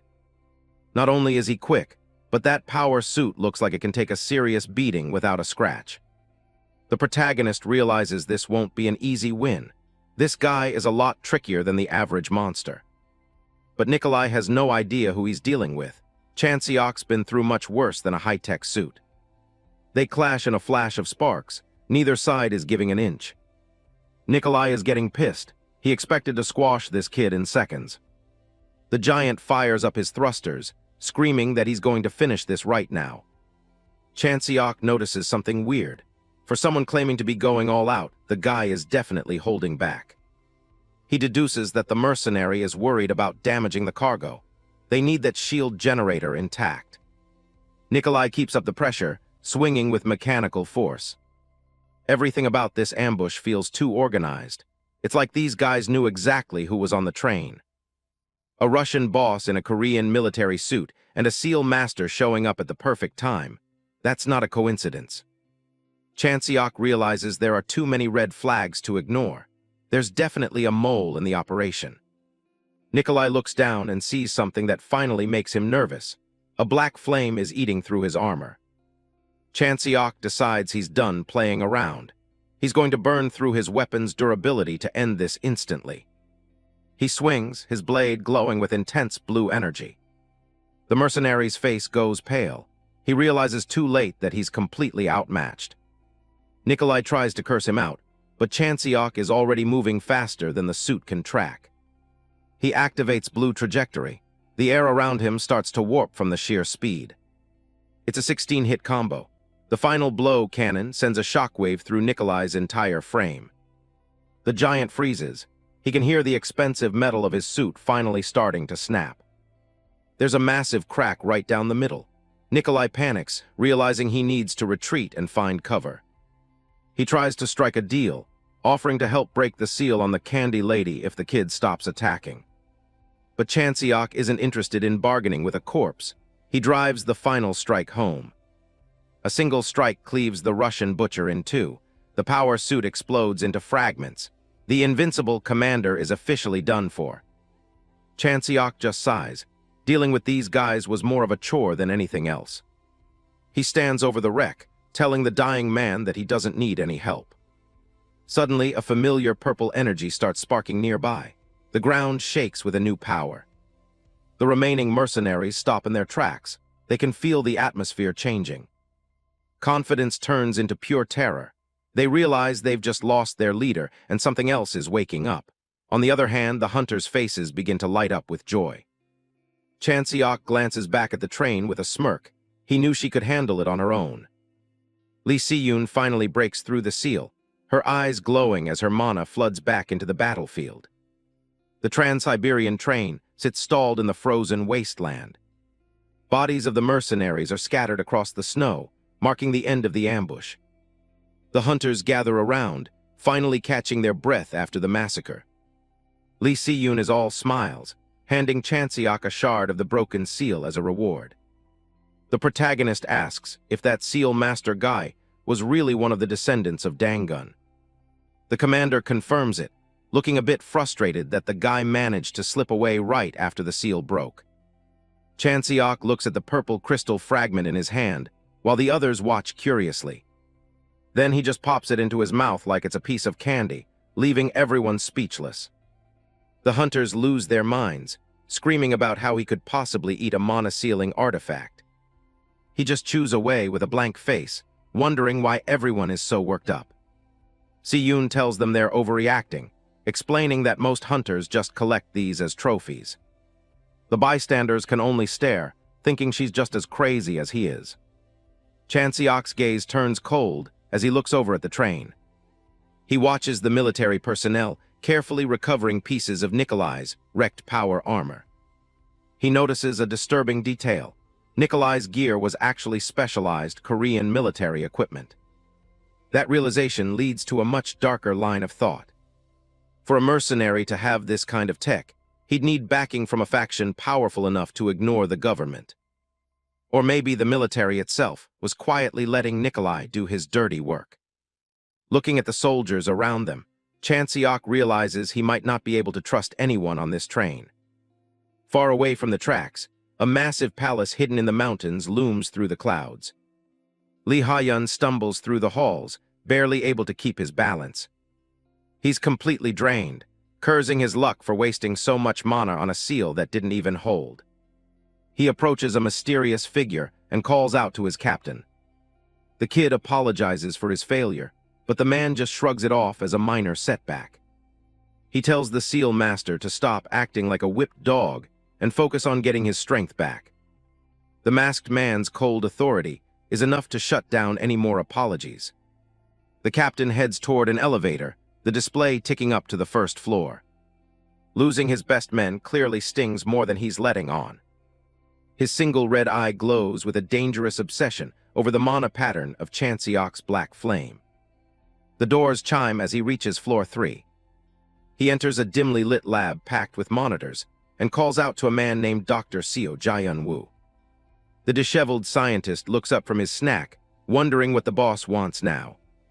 The leader gets straight to the point, asking for an update on their secret project. Dr. Seo starts typing away, confident that with enough time and money, anything is possible. The doctor laments that missing out on the shield generator's data was a huge waste of potential. But the captain isn't stressed at all, knowing the journey across Siberia gives them plenty more chances. Back on the train, Chan-seok stares out at the horizon, knowing the real fight is only just beginning. The train hurtles through the frozen Siberian landscape. Inside, the command room is in a state of high alert as they tally up their losses. Lee Si-yoon listens grimly to the report. Losing a third of their forces right out of the gate is a massive blow. She orders immediate first aid for the survivors, though real treatment will have to wait for Warsaw. The CEO then asks for the identity of the warlord group controlling the region. It's the Mazurka faction, and she wants contact made with their contracted guild immediately. Her officer is skeptical the warlords will play along so easily. But Si-yoon knows her worth. They won't want to miss out on her future support. Cut to Poland, where the Esprit Hunter Guild is headquartered. A guild member arrives with a cooperation request. Robert Dean, the guild's leader, loses it. He isn't about to take orders from some partner company. But his hunters aren't as arrogant. They know she's cleared top-tier cores on her own. To them, this isn't just any request. It's from Korea's legendary Candy Lady. Robert scoffs, asking if they'd jump into a furnace just because she told them to. One of them answers without a second of hesitation. He'd do exactly that. Robert explodes, calling his men idiots for respecting a hunter who just does commissions for a living. That's when the entire room gathers around him, dead silent. The leader looks around, suddenly realizing his authority is on thin ice. A female hunter makes it clear, if he refuses this request, she's leaving the guild today. Robert's face twitches as he tries to keep his temper in check. He can't believe they're siding with a stranger over their own leader. But another hunter steps forward, explaining that the Candy Lady is just different. He tells a story of how her foundation helped his mother get a life-saving surgery. Others join in, recalling how she saved them from certain death when they were injured in cores. The guild member warns Robert that the company will collapse if everyone walks out at once. He's forced to bite his tongue and comply, his arrogance completely shattered. Back on the train, Lee Si-yoon is deep in thought. She's worried about the injured. Their condition is even worse than reported. They've still got 5 more days of travel ahead of them. All she can do is hope they don't run into any more delays. Of course, that's exactly when the proximity alarm starts blaring. Something is chasing the train. A massive slime is closing the distance fast. The hunters on board scramble, their hearts sinking at the news. Si-yoon grabs her weapon, realizing things are about to get ugly. Yoo Chan-seok looks on, asking the obvious question, what exactly is a slime? She explains it's a high-grade entity from a frozen core, nicknamed the Refrigerator. Chan-seok is surprised. That place is hundreds of kilometers away from their current position. The erosion zone must have expanded while they were traveling. They head to the roof to face it, and Chan-seok asks if these things are really that dangerous. Si-yoon warns him to be careful. Their bodies are so cold they'll shatter any equipment that touches them. Hunters on the roof aim their bows at the approaching monsters. On command, they let fly a barrage of arrows into the snowy sky. The arrows find their mark, but they just sink harmlessly into the slimes. The creature's magic resistance makes standard attacks completely useless. Chan-seok watches the failed volley with a calm, analytical gaze. Without a way to break through that barrier, they're essentially defenseless. Panic starts to spread among the ranks as the slimes keep closing in. Si-yoon stares ahead, the reality of a failed mission weighing on her. If the train is overrun before they clear the zone, none of them are making it out. Chan-seok steps forward, the only one not losing his cool. He casually offers to take a turn, catching the hunters off guard. He borrowed that hunter's bow right then and there, deciding to ignore proper form and just wing it. Si-yoon watches him, wondering if he can actually do something she can't. Purple energy begins to spiral around his arrow, crackling with intense mana. His plan is simple. If there's resistance, he'll just burn it all away. He releases the shot, and it streaks toward the lead slime like a bolt of lightning. The moment it hits, dark flames explode, eating away at the creature's defenses. The purple fire consumes everything it touches, leaving the monster vulnerable. The hunters are stunned. The slime's legendary resistance has been completely dispelled. Chan-seok doesn't even break a sweat, already looking toward the next move. He tells the others to resume their attack once the flames die down. One of the hunters asks him how such a thing is even possible. Si-yoon looks at him, the pieces of the puzzle starting to fall into place. She wonders if his unique ability is the power to erase anything that lacks a physical form. To her, the man is becoming a complete enigma. She doesn't waste any more time and leaps into the fray. With a powerful swing, she cleaves right through the heart of a slime. Seeing her success, the rest of the hunters join in, finally pushing the monsters back. But just as they think they're winning, a lookout yells about one final, massive slime. Si-yoon's eyes widen as she looks up at the sky. A giant slime orb leaps over the train, aiming to crush the entire team. She knows she could cut it, but the impact would shatter her equipment instantly. If she misses this chance, everyone on the train is as good as dead. She desperately looks for a way to save her people. Chan-seok reaches for the hilt of his sword, his movements precise. Normally, a monster that massive and cold would be impossible to bring down. But Chan-seok has a much more direct approach in mind. He springs into the air, reducing the giant beast to a harmless mist in one strike. Si-yoon can only stare in awe as the impossible happens right in front of her. Han Sang-ah and the other hunters are left speechless by the sheer scale of his power. A shower of frozen droplets falls onto the roof. They're nothing more than harmless slush now. Chan-seok sheathes his blade, casually mentioning that the monster actually tastes like cola. Chan-seok adds with a playful glint in his eye that he always did prefer cola-flavored candies, leaving the others to wonder if this man might truly be the one destined to save their broken world. The armored train rumbles through the frozen Siberian landscape, its heavy wheels churning through the deep snow. It pushes forward with a steady rhythm, cutting a path through the white wasteland. The massive vehicle continues its journey, leaving a trail of gray smoke against the backdrop of snowy mountain peaks. It's a lonely trek across the desolate terrain toward its next destination. Inside the cabin, Lee Si-yoon briefs the team on their schedule. They're planning a 3-day stop in Warsaw to treat the wounded and distribute the relief supplies allocated to the area. She explains that the local Mazurka warlord and their contracted hunter company have already promised to cooperate. She looks slightly relieved that this part of the logistics is handled for now.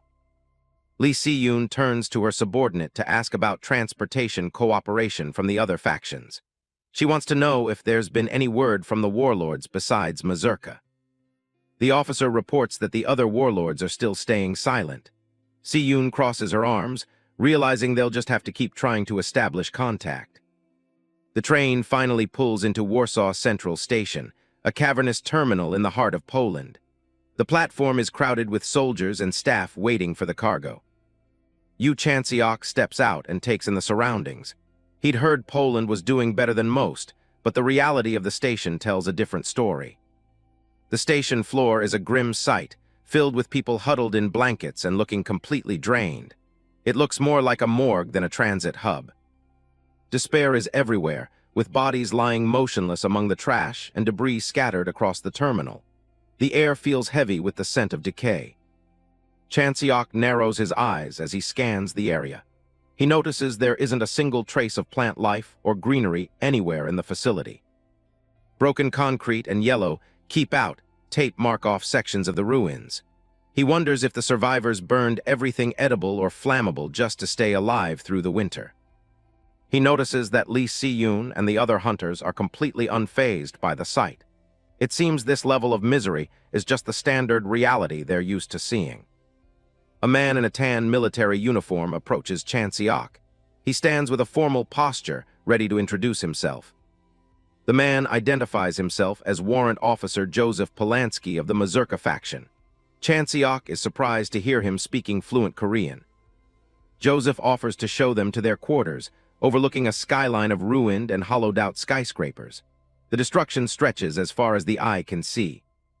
A sleek black luxury car speeds down the empty highway toward the city's residential district.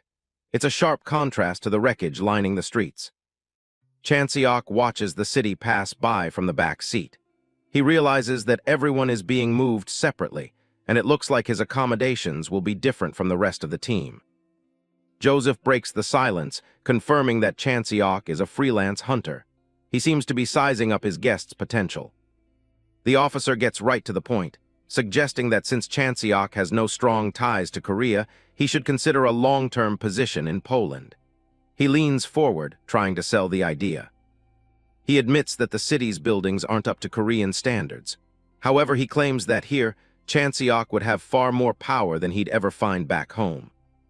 Chan-seok looks at the expensive champagne sitting on the console. He wonders if this corrupt power is really what the officer is bragging about. Joseph continues his pitch, knowing that powerful hunters in Korea often feel stifled by public image concerns and legal restrictions. He thinks he knows exactly what a man like Chan-seok wants. He drops all pretense and offers a darker kind of freedom. Anything from women to victims he can just beat to death for amusement. He says they can provide whatever he desires. Chan-seok stares back, his expression cold and unimpressed. He's already thinking about how much he'd like to punch this guy in the face. The sun sets over the bleak city buildings, casting a long, orange shadow over the urban decay. The city feels silent and forgotten. Chan-seok finally arrives at his room and shuts the door behind him, taking in the small space. He drops his gear and exhales, ready to finally rest. He expected something decent, but the place is on the level of a cheap neighborhood motel. He scans the room, finding it lacking in every way. He checks the bathroom next. At least it's clean and functional, which is a rare luxury in a city like this. His dinner is even more disappointing. A few cups of Korean instant noodles sitting on the counter. He wonders if this is really the best they could do. A knock at the door interrupts his thoughts just as he's picking up a cup of noodles. He looks over to find Soo-jeong waiting outside. She stands there looking a bit sheepish, leaning against the doorframe with her hair in braids. She gives him a quiet greeting. She looks him in the eye, clearly having something on her mind as she starts to explain why she's there. Her expression is awkward but determined. A moment later, the sound of a hot shower fills the room. Steam begins to rise from behind the bathroom door. Soo-jeong relaxes under the warm water, finally able to wash off the stress of the long trip. She closes her eyes, enjoying the simple comfort. Chan-seok sits on the couch outside, listening as she apologizes from the other side of the door. Her own quarters only have a communal bathroom with rusty water. He tells her it's fine and that they're friends, so she shouldn't feel bad about it. He sips his drink, trying to make the situation feel less awkward. However, he decides to use the opportunity to ask her a question in exchange. He looks toward the bathroom door, waiting for her to listen. He wants to know why all the provisions and supplies they've been given are from Korea. Soo-jeong pauses mid-wash to consider the question. She goes quiet for a second, her face partially obscured by the steam. She thinks about how to explain the messed-up reality of global trade. Chan-seok waits for her reply, sensing that the answer reflects the systemic rot of the world's current state. He looks off to the side, his expression thoughtful. She explains that it's all due to the Korean government's policy. Everything from rare earth elements to basic food is imported to Korea first before anything is left for the rest of the world. Yoo Chan-seok sits on the edge of the bed, listening as Han Soo-jeong explains the cold reality of global trade. Korea consumes the majority of quality imports, leaving the rest of the world to fight over the scraps. He finds it hard to believe that other nations simply accept this lopsided arrangement. He stares at the floor, processing how much the world's power dynamics have shifted in favor of his home country. Soo-jeong explains from behind the door that falling out of favor with the Korean government means losing all hunter support. Without government approval, no hunter can get a visa to operate elsewhere. In a world where farming and mining are impossible without hunter protection, every nation is essentially at the mercy of Korea's whims. Chan-seok looks toward the supplies on the counter as she speaks. Other countries have no choice but to follow Korea's absurd demands just to survive. They are forced into a cycle of dependency that leaves them with nothing but the bare minimum. The supplies travel from Europe to Korea for processing, only to be sent right back to Europe as low-grade relief. It's an inefficient system designed to maintain control rather than help. They end up receiving spoiled grains, sprouted potatoes, and canned food that's years past its prime. It's the leftovers that even the Korean domestic market wouldn't touch. Chan-seok listens intently, his expression hardening. He asks about the actual state of the relief supplies they're transporting. He wonders if they're really just carrying crates of sprouted potatoes across the continent. The thought of such a meager payoff for the danger they've faced is unsettling. Soo-jeong steps out of the bathroom, her feet still damp from the shower. She's ready to deliver the even grimmer truth about the cargo. She reveals that the reprocessed blended powder number 65 is actually made from industrial food waste. It's a sludge-like substance meant for survival, not nutrition. The waste is dried at extreme temperatures and pulverized into a fine powder. It contains 65% organic matter, effectively recycling what would otherwise be thrown away. Chan-seok looks at her, a cold look in his eyes. He's starting to realize the depth of the corruption he's been dragged into. Soo-jeong admits that Korea has the capacity to send high-quality ingredients if they wanted to. She sighs, looking down at the floor as she questions why they don't. She explains that sending valuable food would only fuel more conflict. Warlords would seize the goods immediately, and the people who actually need help would never see a single bite. Chan-seok looks down at the instant noodle cup in his hand. He realizes the system is designed to provide food so worthless that the warlords won't even bother stealing it.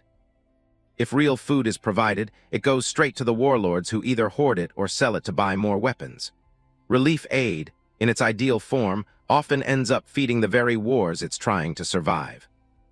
The image of a decorated military leader flashes in his mind, the kind of man who profits from the suffering around him. These are the real monsters ruling the world. Chan-seok stares at his scarred hand, realizing that the world he came back to is more rotten than the one he saved. The cycle of greed and power is inescapable. He finally understands Lee Si-yoon's earlier warning. She knew that once he saw the state of things overseas, he would see the world for what it truly is.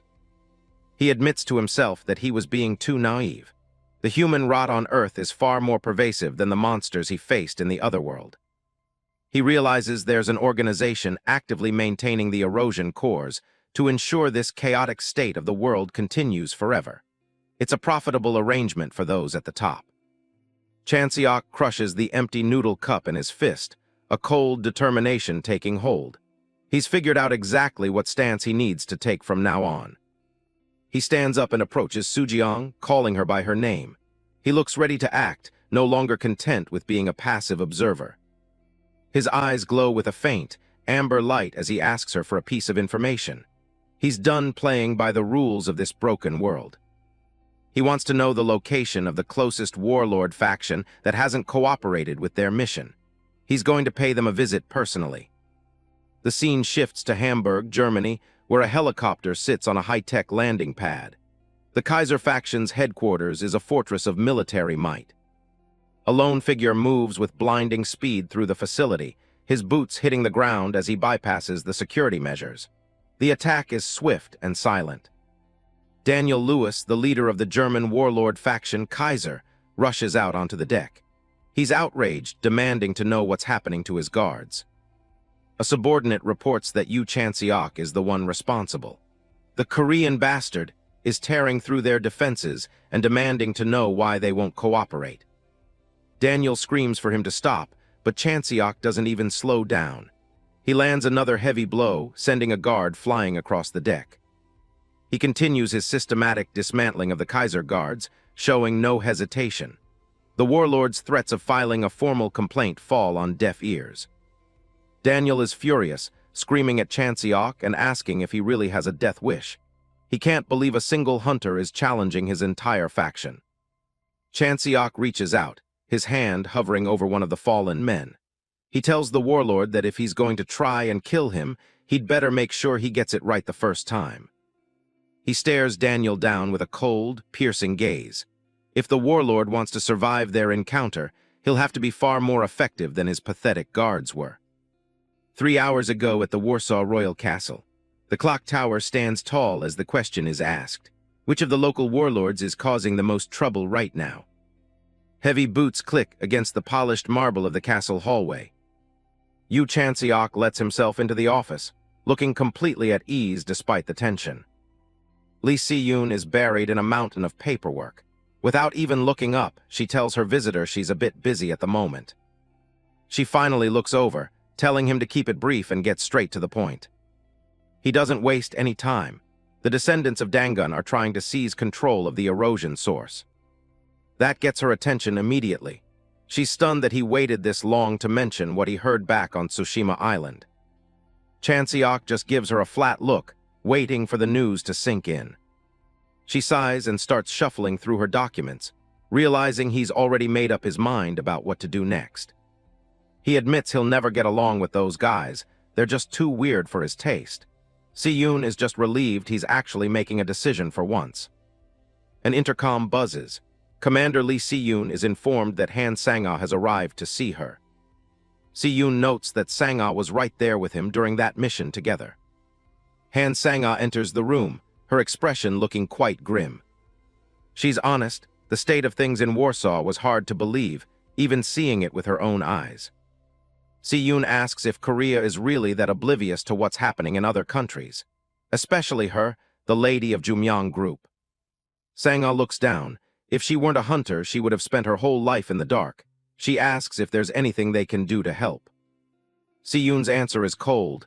Nothing. It's a tragedy, but it's simply not their mission right now. Chan-seok listens as she tells them to focus on the task at hand. They're drowning in work and have no backup to spare. He raises a hand to cut in. He's got something to say about the plan. He tells them he's going to handle the negotiations with the German warlords himself. He'll do it his way. He thinks they should just skip the talk and crush those warlord bastards with pure force. Si-yoon knows that's not an option for her position. Diplomacy is a nightmare, but she has a public image to maintain. That's why he's going in as an unaffiliated hunter. He'll be the one to hold the whip this time. Si-yoon stares him down, weighing the risks of staying in Poland while he takes care of things.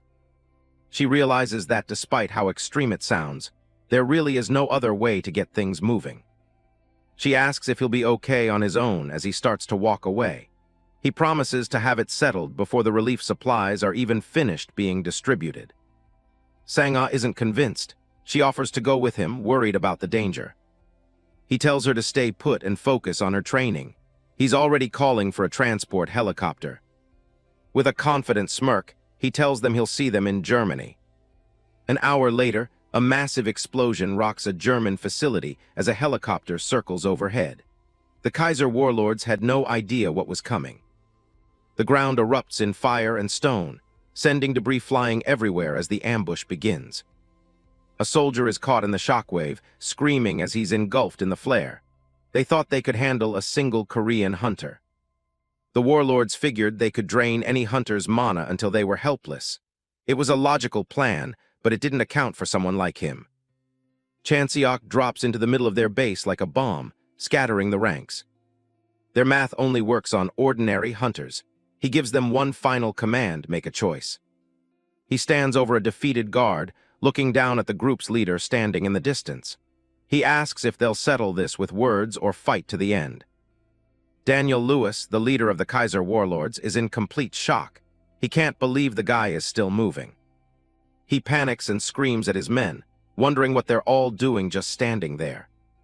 The soldiers snap to attention, chambering rounds and aiming their rifles on his command. Daniel roars for them to fire, his face twisted in desperation. But before a trigger can be pulled, Chan-seok is already there, lunging through the line. He grabs Daniel from behind, locking him in a chokehold. He tells the leader one last time, make a choice. Daniel Lewis looks like he's about to have a heart attack. He asks how Chan-seok plans on handling the consequences of this raid. The hunter just gives him a cold stare, clearly not bothered by the threat. The warlord is sweating through his uniform, realizing he's completely out of his league here. Yoo Chan-seok doesn't even blink as he gives his answer. He doesn't care about the fallout. One look from him is enough to make anyone second-guess their entire life. Inside the military tent, Daniel decides that talking is a lot safer than fighting this monster. Chan-seok takes a big gulp of the drink they offered him. He almost spits it back out. He was told it was cola, but the taste is completely wrong. Daniel can only watch, looking a bit embarrassed by the offering. He admits he hasn't had real cola in years, so they just drink whatever is easy to find. Germany is in rough shape, even worse than the situation back in Poland. Their base is a crumbling eyesore. Government support has vanished, and the power barely even works. Daniel finds the whole situation pathetic, seeing how far his country has fallen into ruin. Chan-seok sets the cup down and asks why they're refusing to cooperate. Daniel blames Restaurant, one of the Great Eight groups currently based in Italy. Their influence is spreading across Europe and North Africa, and it's putting a stranglehold on everyone. He explains that they're fighting a losing battle against the erosion zones while Ristorante pushes up from the south. They need that shield generator. Chan-seok points out that the generator is still experimental and needs a stable place like the UK to collect data.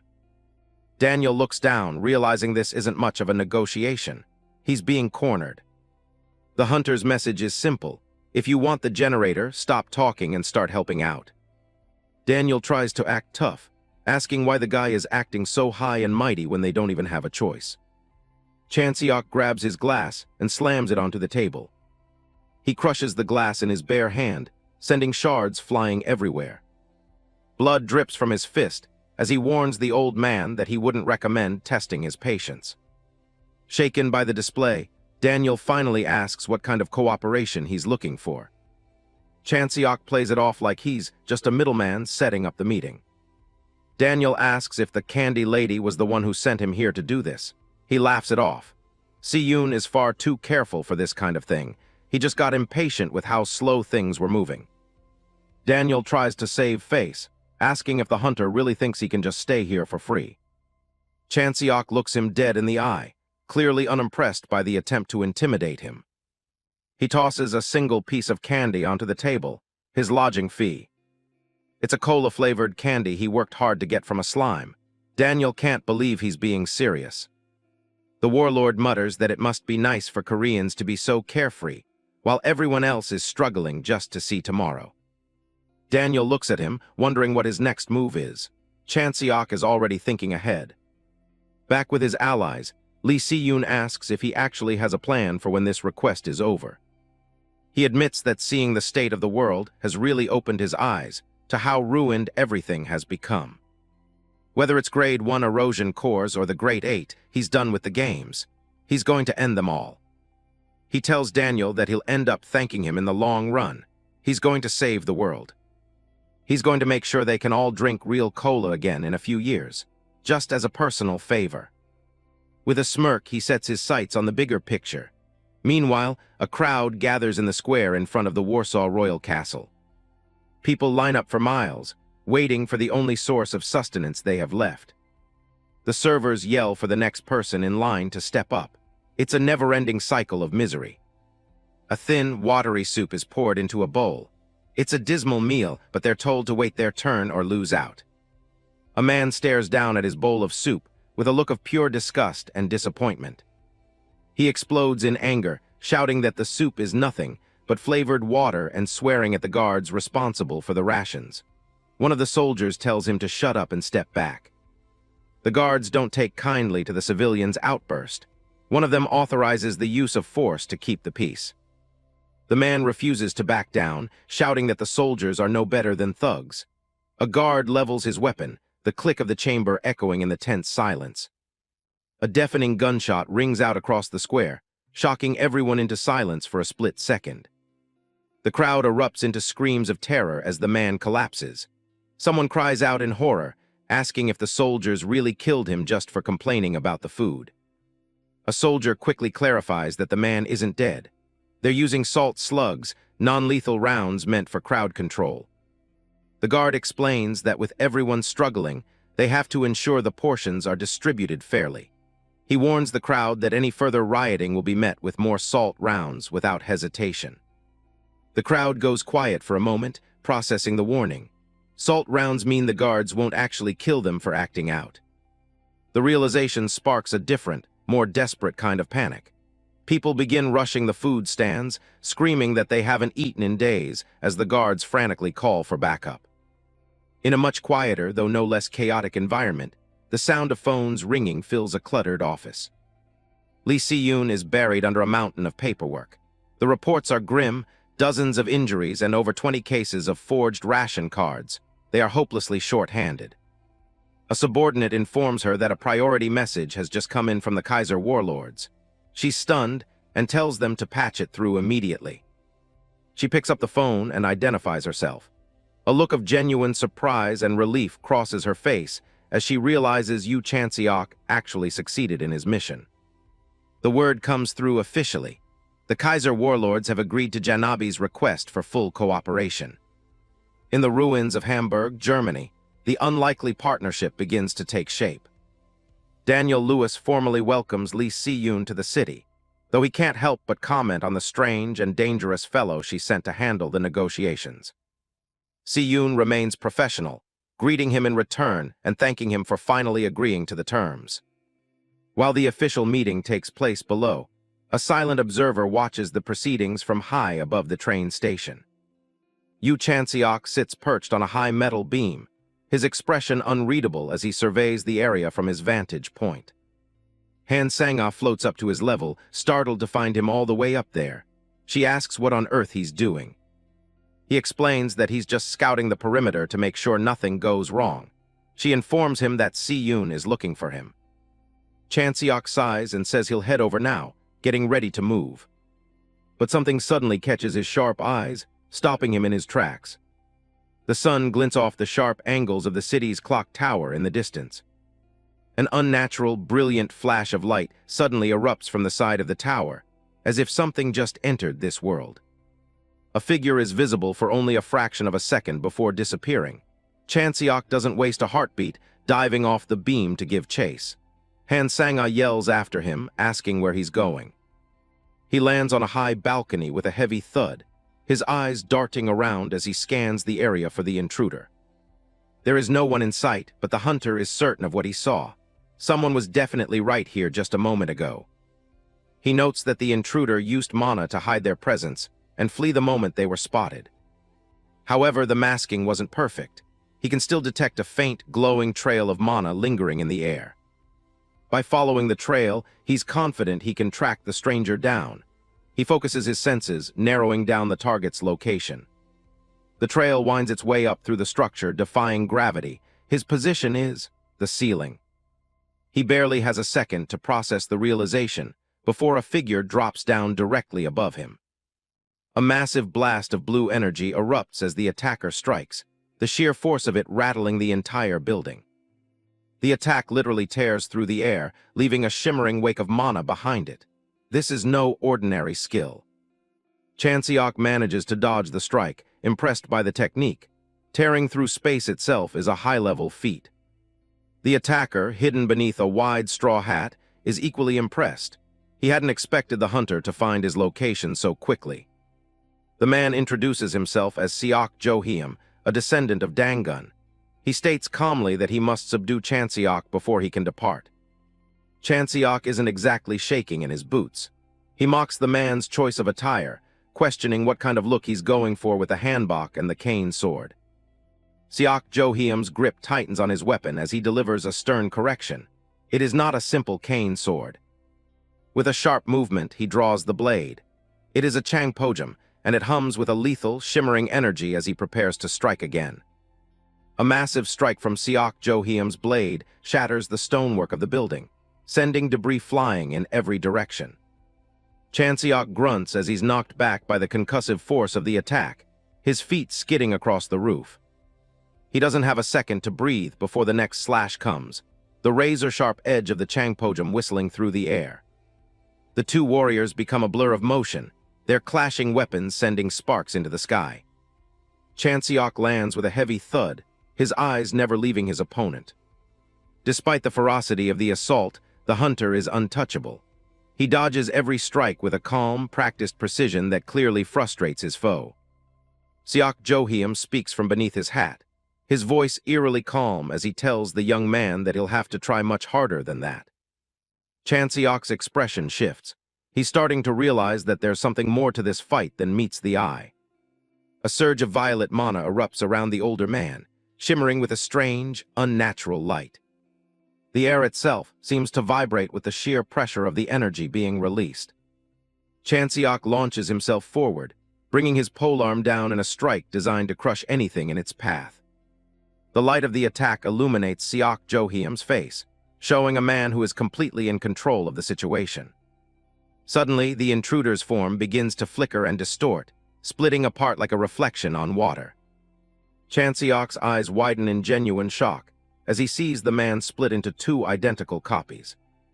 The two figures speak in perfect unison, declaring that the hunter will never be able to even lay a finger on them.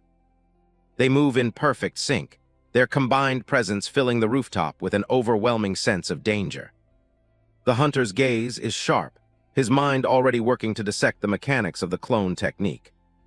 A flurry of attacks comes from both clones simultaneously, a web of lethal energy that leaves no room for escape. Even in the middle of the onslaught, Chan-seok remains composed.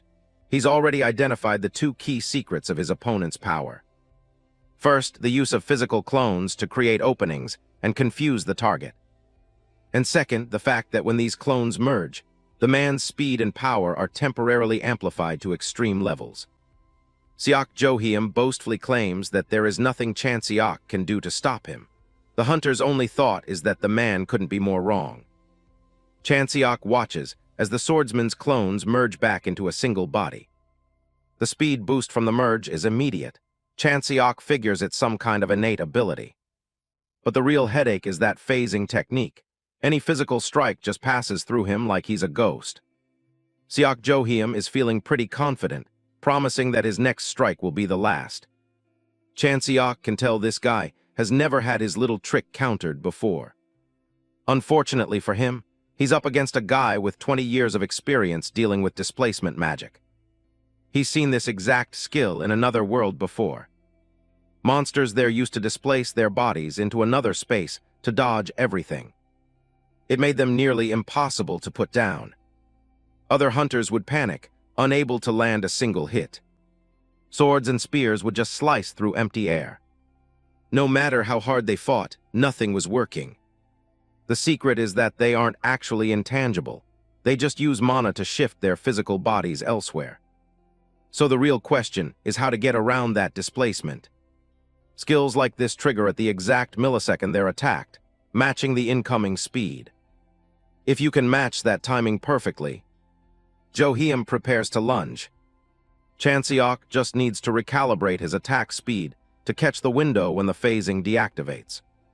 Jo-heum's eyes go wide in total shock. He drops to the ground, blood spraying from a clean hit. He can't process how this is even possible. With that speed, he should have phased right through the spear. He realizes Chan-seok is no ordinary hunter. Chan-seok steps forward to finish it, but he suddenly senses a shift in the air. He looks toward the city. A massive explosion rocks the northern outskirts of Hamburg. Chan-seok's eyes narrow as the flames light up the sky. Jo-heum smirks, thinking his backup just changed the game. Suddenly, Chan-seok's radio crackles to life. It's an emergency order to retreat immediately. A sarin gas bomb was just dropped. Even a tiny amount is enough to shut down the nervous system.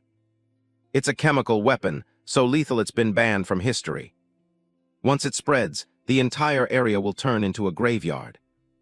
Chan-seok takes in the grim news. He tells the command center he's on his way back. He launches himself into the air, abandoning the duel. As he sprints across the rooftops, he wonders why they didn't hit Hamburg directly. It feels like a distraction. The gas is expected to cover the city in 15 minutes. Time is running out. The train is scheduled to leave in 5 minutes. If the relief supplies get contaminated, it's all over. He scans the area, surprised that no other enemies have tried to intercept him yet. He hears that Lee Si-yoon is the only one left at the station holding them off. The pieces finally click into place. He's figured out their real goal. They're trying to separate Si-yoon from the train to leave the shield generator vulnerable. He asks who she's fighting, and the answer comes back: an elite archer. Amidst the chaos at the station, Sang-ah recognizes the hooded archer from the Tsushima incident.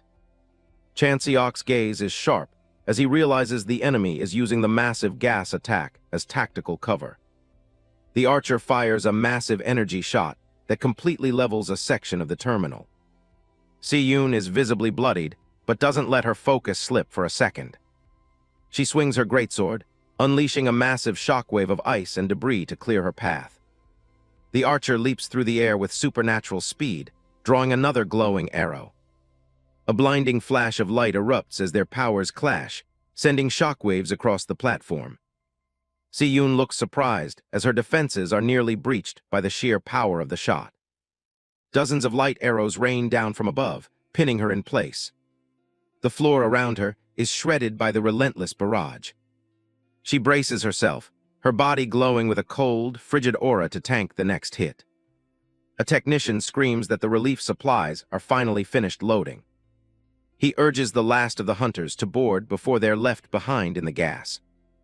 The train begins to pick up speed, slowly pulling away from the ruined station. Inside, the staff confirms that all essential personnel have made it on board.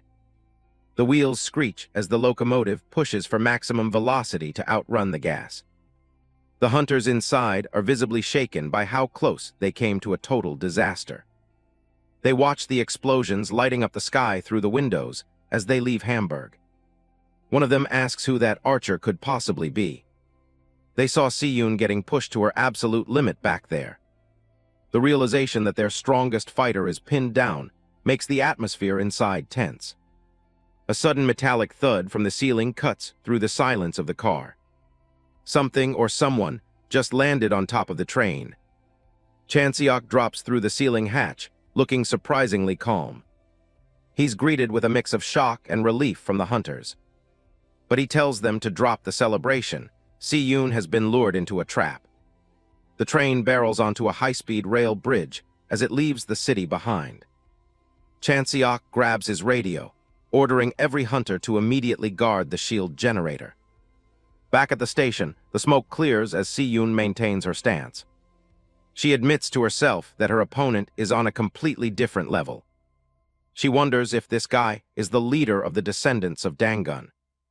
The archer praises her, admitting he didn't expect a 10th-rank hunter to survive this long. Si-yoon smirks through the pain, telling him his plan is a total failure. The archer just stares back at her with glowing red eyes. He tells her she's wrong. The moment she was separated from the train, their victory was decided. As the train disappears into the distance, she's left isolated and vulnerable. The prototype's main protection is gone, and the real ambush is only just beginning. Vivacious and ready for combat, Seo Yeonju and Lee Ha-yeon are already waiting on the tracks ahead. Chan-seok gets a radio report about a suspicious group blocking the bridge ahead. It's an ambush with a whole squad of masked fighters ready for action. A blade is drawn as things are about to get messy.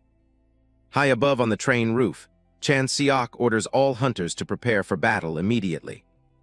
The fight breaks out, and Chan-seok finds himself surrounded as the masked attackers close in. A woman with a massive geum on her back greets him by name, making it clear they know exactly who he is.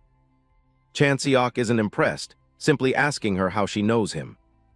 She says her bosses wanted him captured alive, but she's got a look in her eyes that says she doesn't care. The girl admits she's not great at taking prisoners, and since her elders aren't around, she's doing things her way. She doesn't waste any more time and starts playing a deadly tune on her instrument. Chan-seok realizes she's actually using sound as a weapon through that geum. She moves like a blur, the power of her aura cracking the very ground beneath her feet. He keeps his eyes on her, bracing for the next move. She reaches out, ready to unleash another blast. A massive shockwave of sound erupts, slamming into Chan-seok with enough force to distort the air around him. He takes the hit, thinking to himself that while it's annoying, it's nothing he can't handle. That's when a guy with a giant cleaver and ritual bells decides to join the party. This is Lee Ha-yeon, and he's clearly looking forward to showing off his ritualistic technique. Ha-yeon begins a frantic ritual dance, swinging his bells and blade in a wild rhythm. A hail of sound bass strikes rains down, pushing Chan-seok back as the train speeds along. Yeonju keeps up the pressure from a distance, hitting another chord on her instrument. Chan-seok realizes that Ha-yeon's dance was actually more than just a ritual. It was a buff skill, amping up their power as they continue their assault. Yeonju's eyes flare with confidence as she thinks she's finally got him. A massive shockwave rings out, so loud that even the nearby grunts have to cover their ears in pain. Chan-seok wipes a bit of blood from his mouth, looking more serious now. He covers one ear, clearly getting tired of the constant noise. He looks right at them and tells them flat out that their playing is absolute garbage. Yeonju just laughs, telling him he can struggle all he wants, but he'll never be able to block out sound. Chan-seok's hand starts to crackle with a dark, red energy. He calmly asks how they'll feel about his next move. He activates his paradox flame, and a massive surge of power washes over the entire bridge. Yeonju is confused, trying to signal Haeun for their next attack. She suddenly freezes, realizing something is very, very wrong. She opens her mouth to shout, but no sound comes out at all. Chan-seok watches her panicking, satisfied that his trick worked exactly as expected. He points out that she doesn't seem used to fighting on a completely silent battlefield. He moves through the dead air like a shadow, wreathed in purple flames. The paradox flame ripples outward, erasing every single vibration in the vicinity. Yeonju starts to lose it, frantically looking around for where he disappeared to. She tries to reassure herself that it's still 2 against 1, and they can still take him. But then she looks at Haeun and sees he's sweating buckets, looking completely terrified. Haeun realizes with a shock that he's not the one doing the ambushing anymore. A massive spear strike comes crashing down toward him. He desperately tries to recall the plan he made with Seo Yeonju. They were supposed to capture Chan-seok alive, no matter what. They were even willing to sacrifice their lives to see the mission through. Haeun screams for Chan-seok to stop as he prepares a desperate defense. But he's already coughing up blood, his body barely holding together. The sheer pressure of Chan-seok's aura is unlike anything he's ever felt. Chan-seok calmly asks if Lee Haeun is the name he goes by. A violent burst of mana ripples through the air. Haeun throws out his hand, trying to manifest a sealing technique. After taking a brutal beating, a frustrated Yeonju curses at Haeun for ruining everything by not using the seal earlier. Haeun defends himself, arguing that Chan-seok is simply too much of a wild card. Still, he believes he has finally managed to trap the guy inside his barrier. Haeun is certain this absolute barrier will be enough to hold even a monster like Chan-seok. But Chan-seok's presence begins to warp the space, his eyes glowing with a terrifying light. Haeun's confidence shatters as he realizes the barrier is about to break. Panicking, he tells Yeonju to get up so they can grab the shield generator and run. A brutal strike connects, tearing right through his defenses. Haeun is sent reeling, coughing up even more blood. Chan-seok looks down at them, asking who gave them permission to just walk away. Haeun realizes they've encountered a being far beyond their wildest imagination. In a moment of pure desperation, he screams for Seo Yeonju to run away while she still can. Chan-seok just mockingly encourages her to try and run.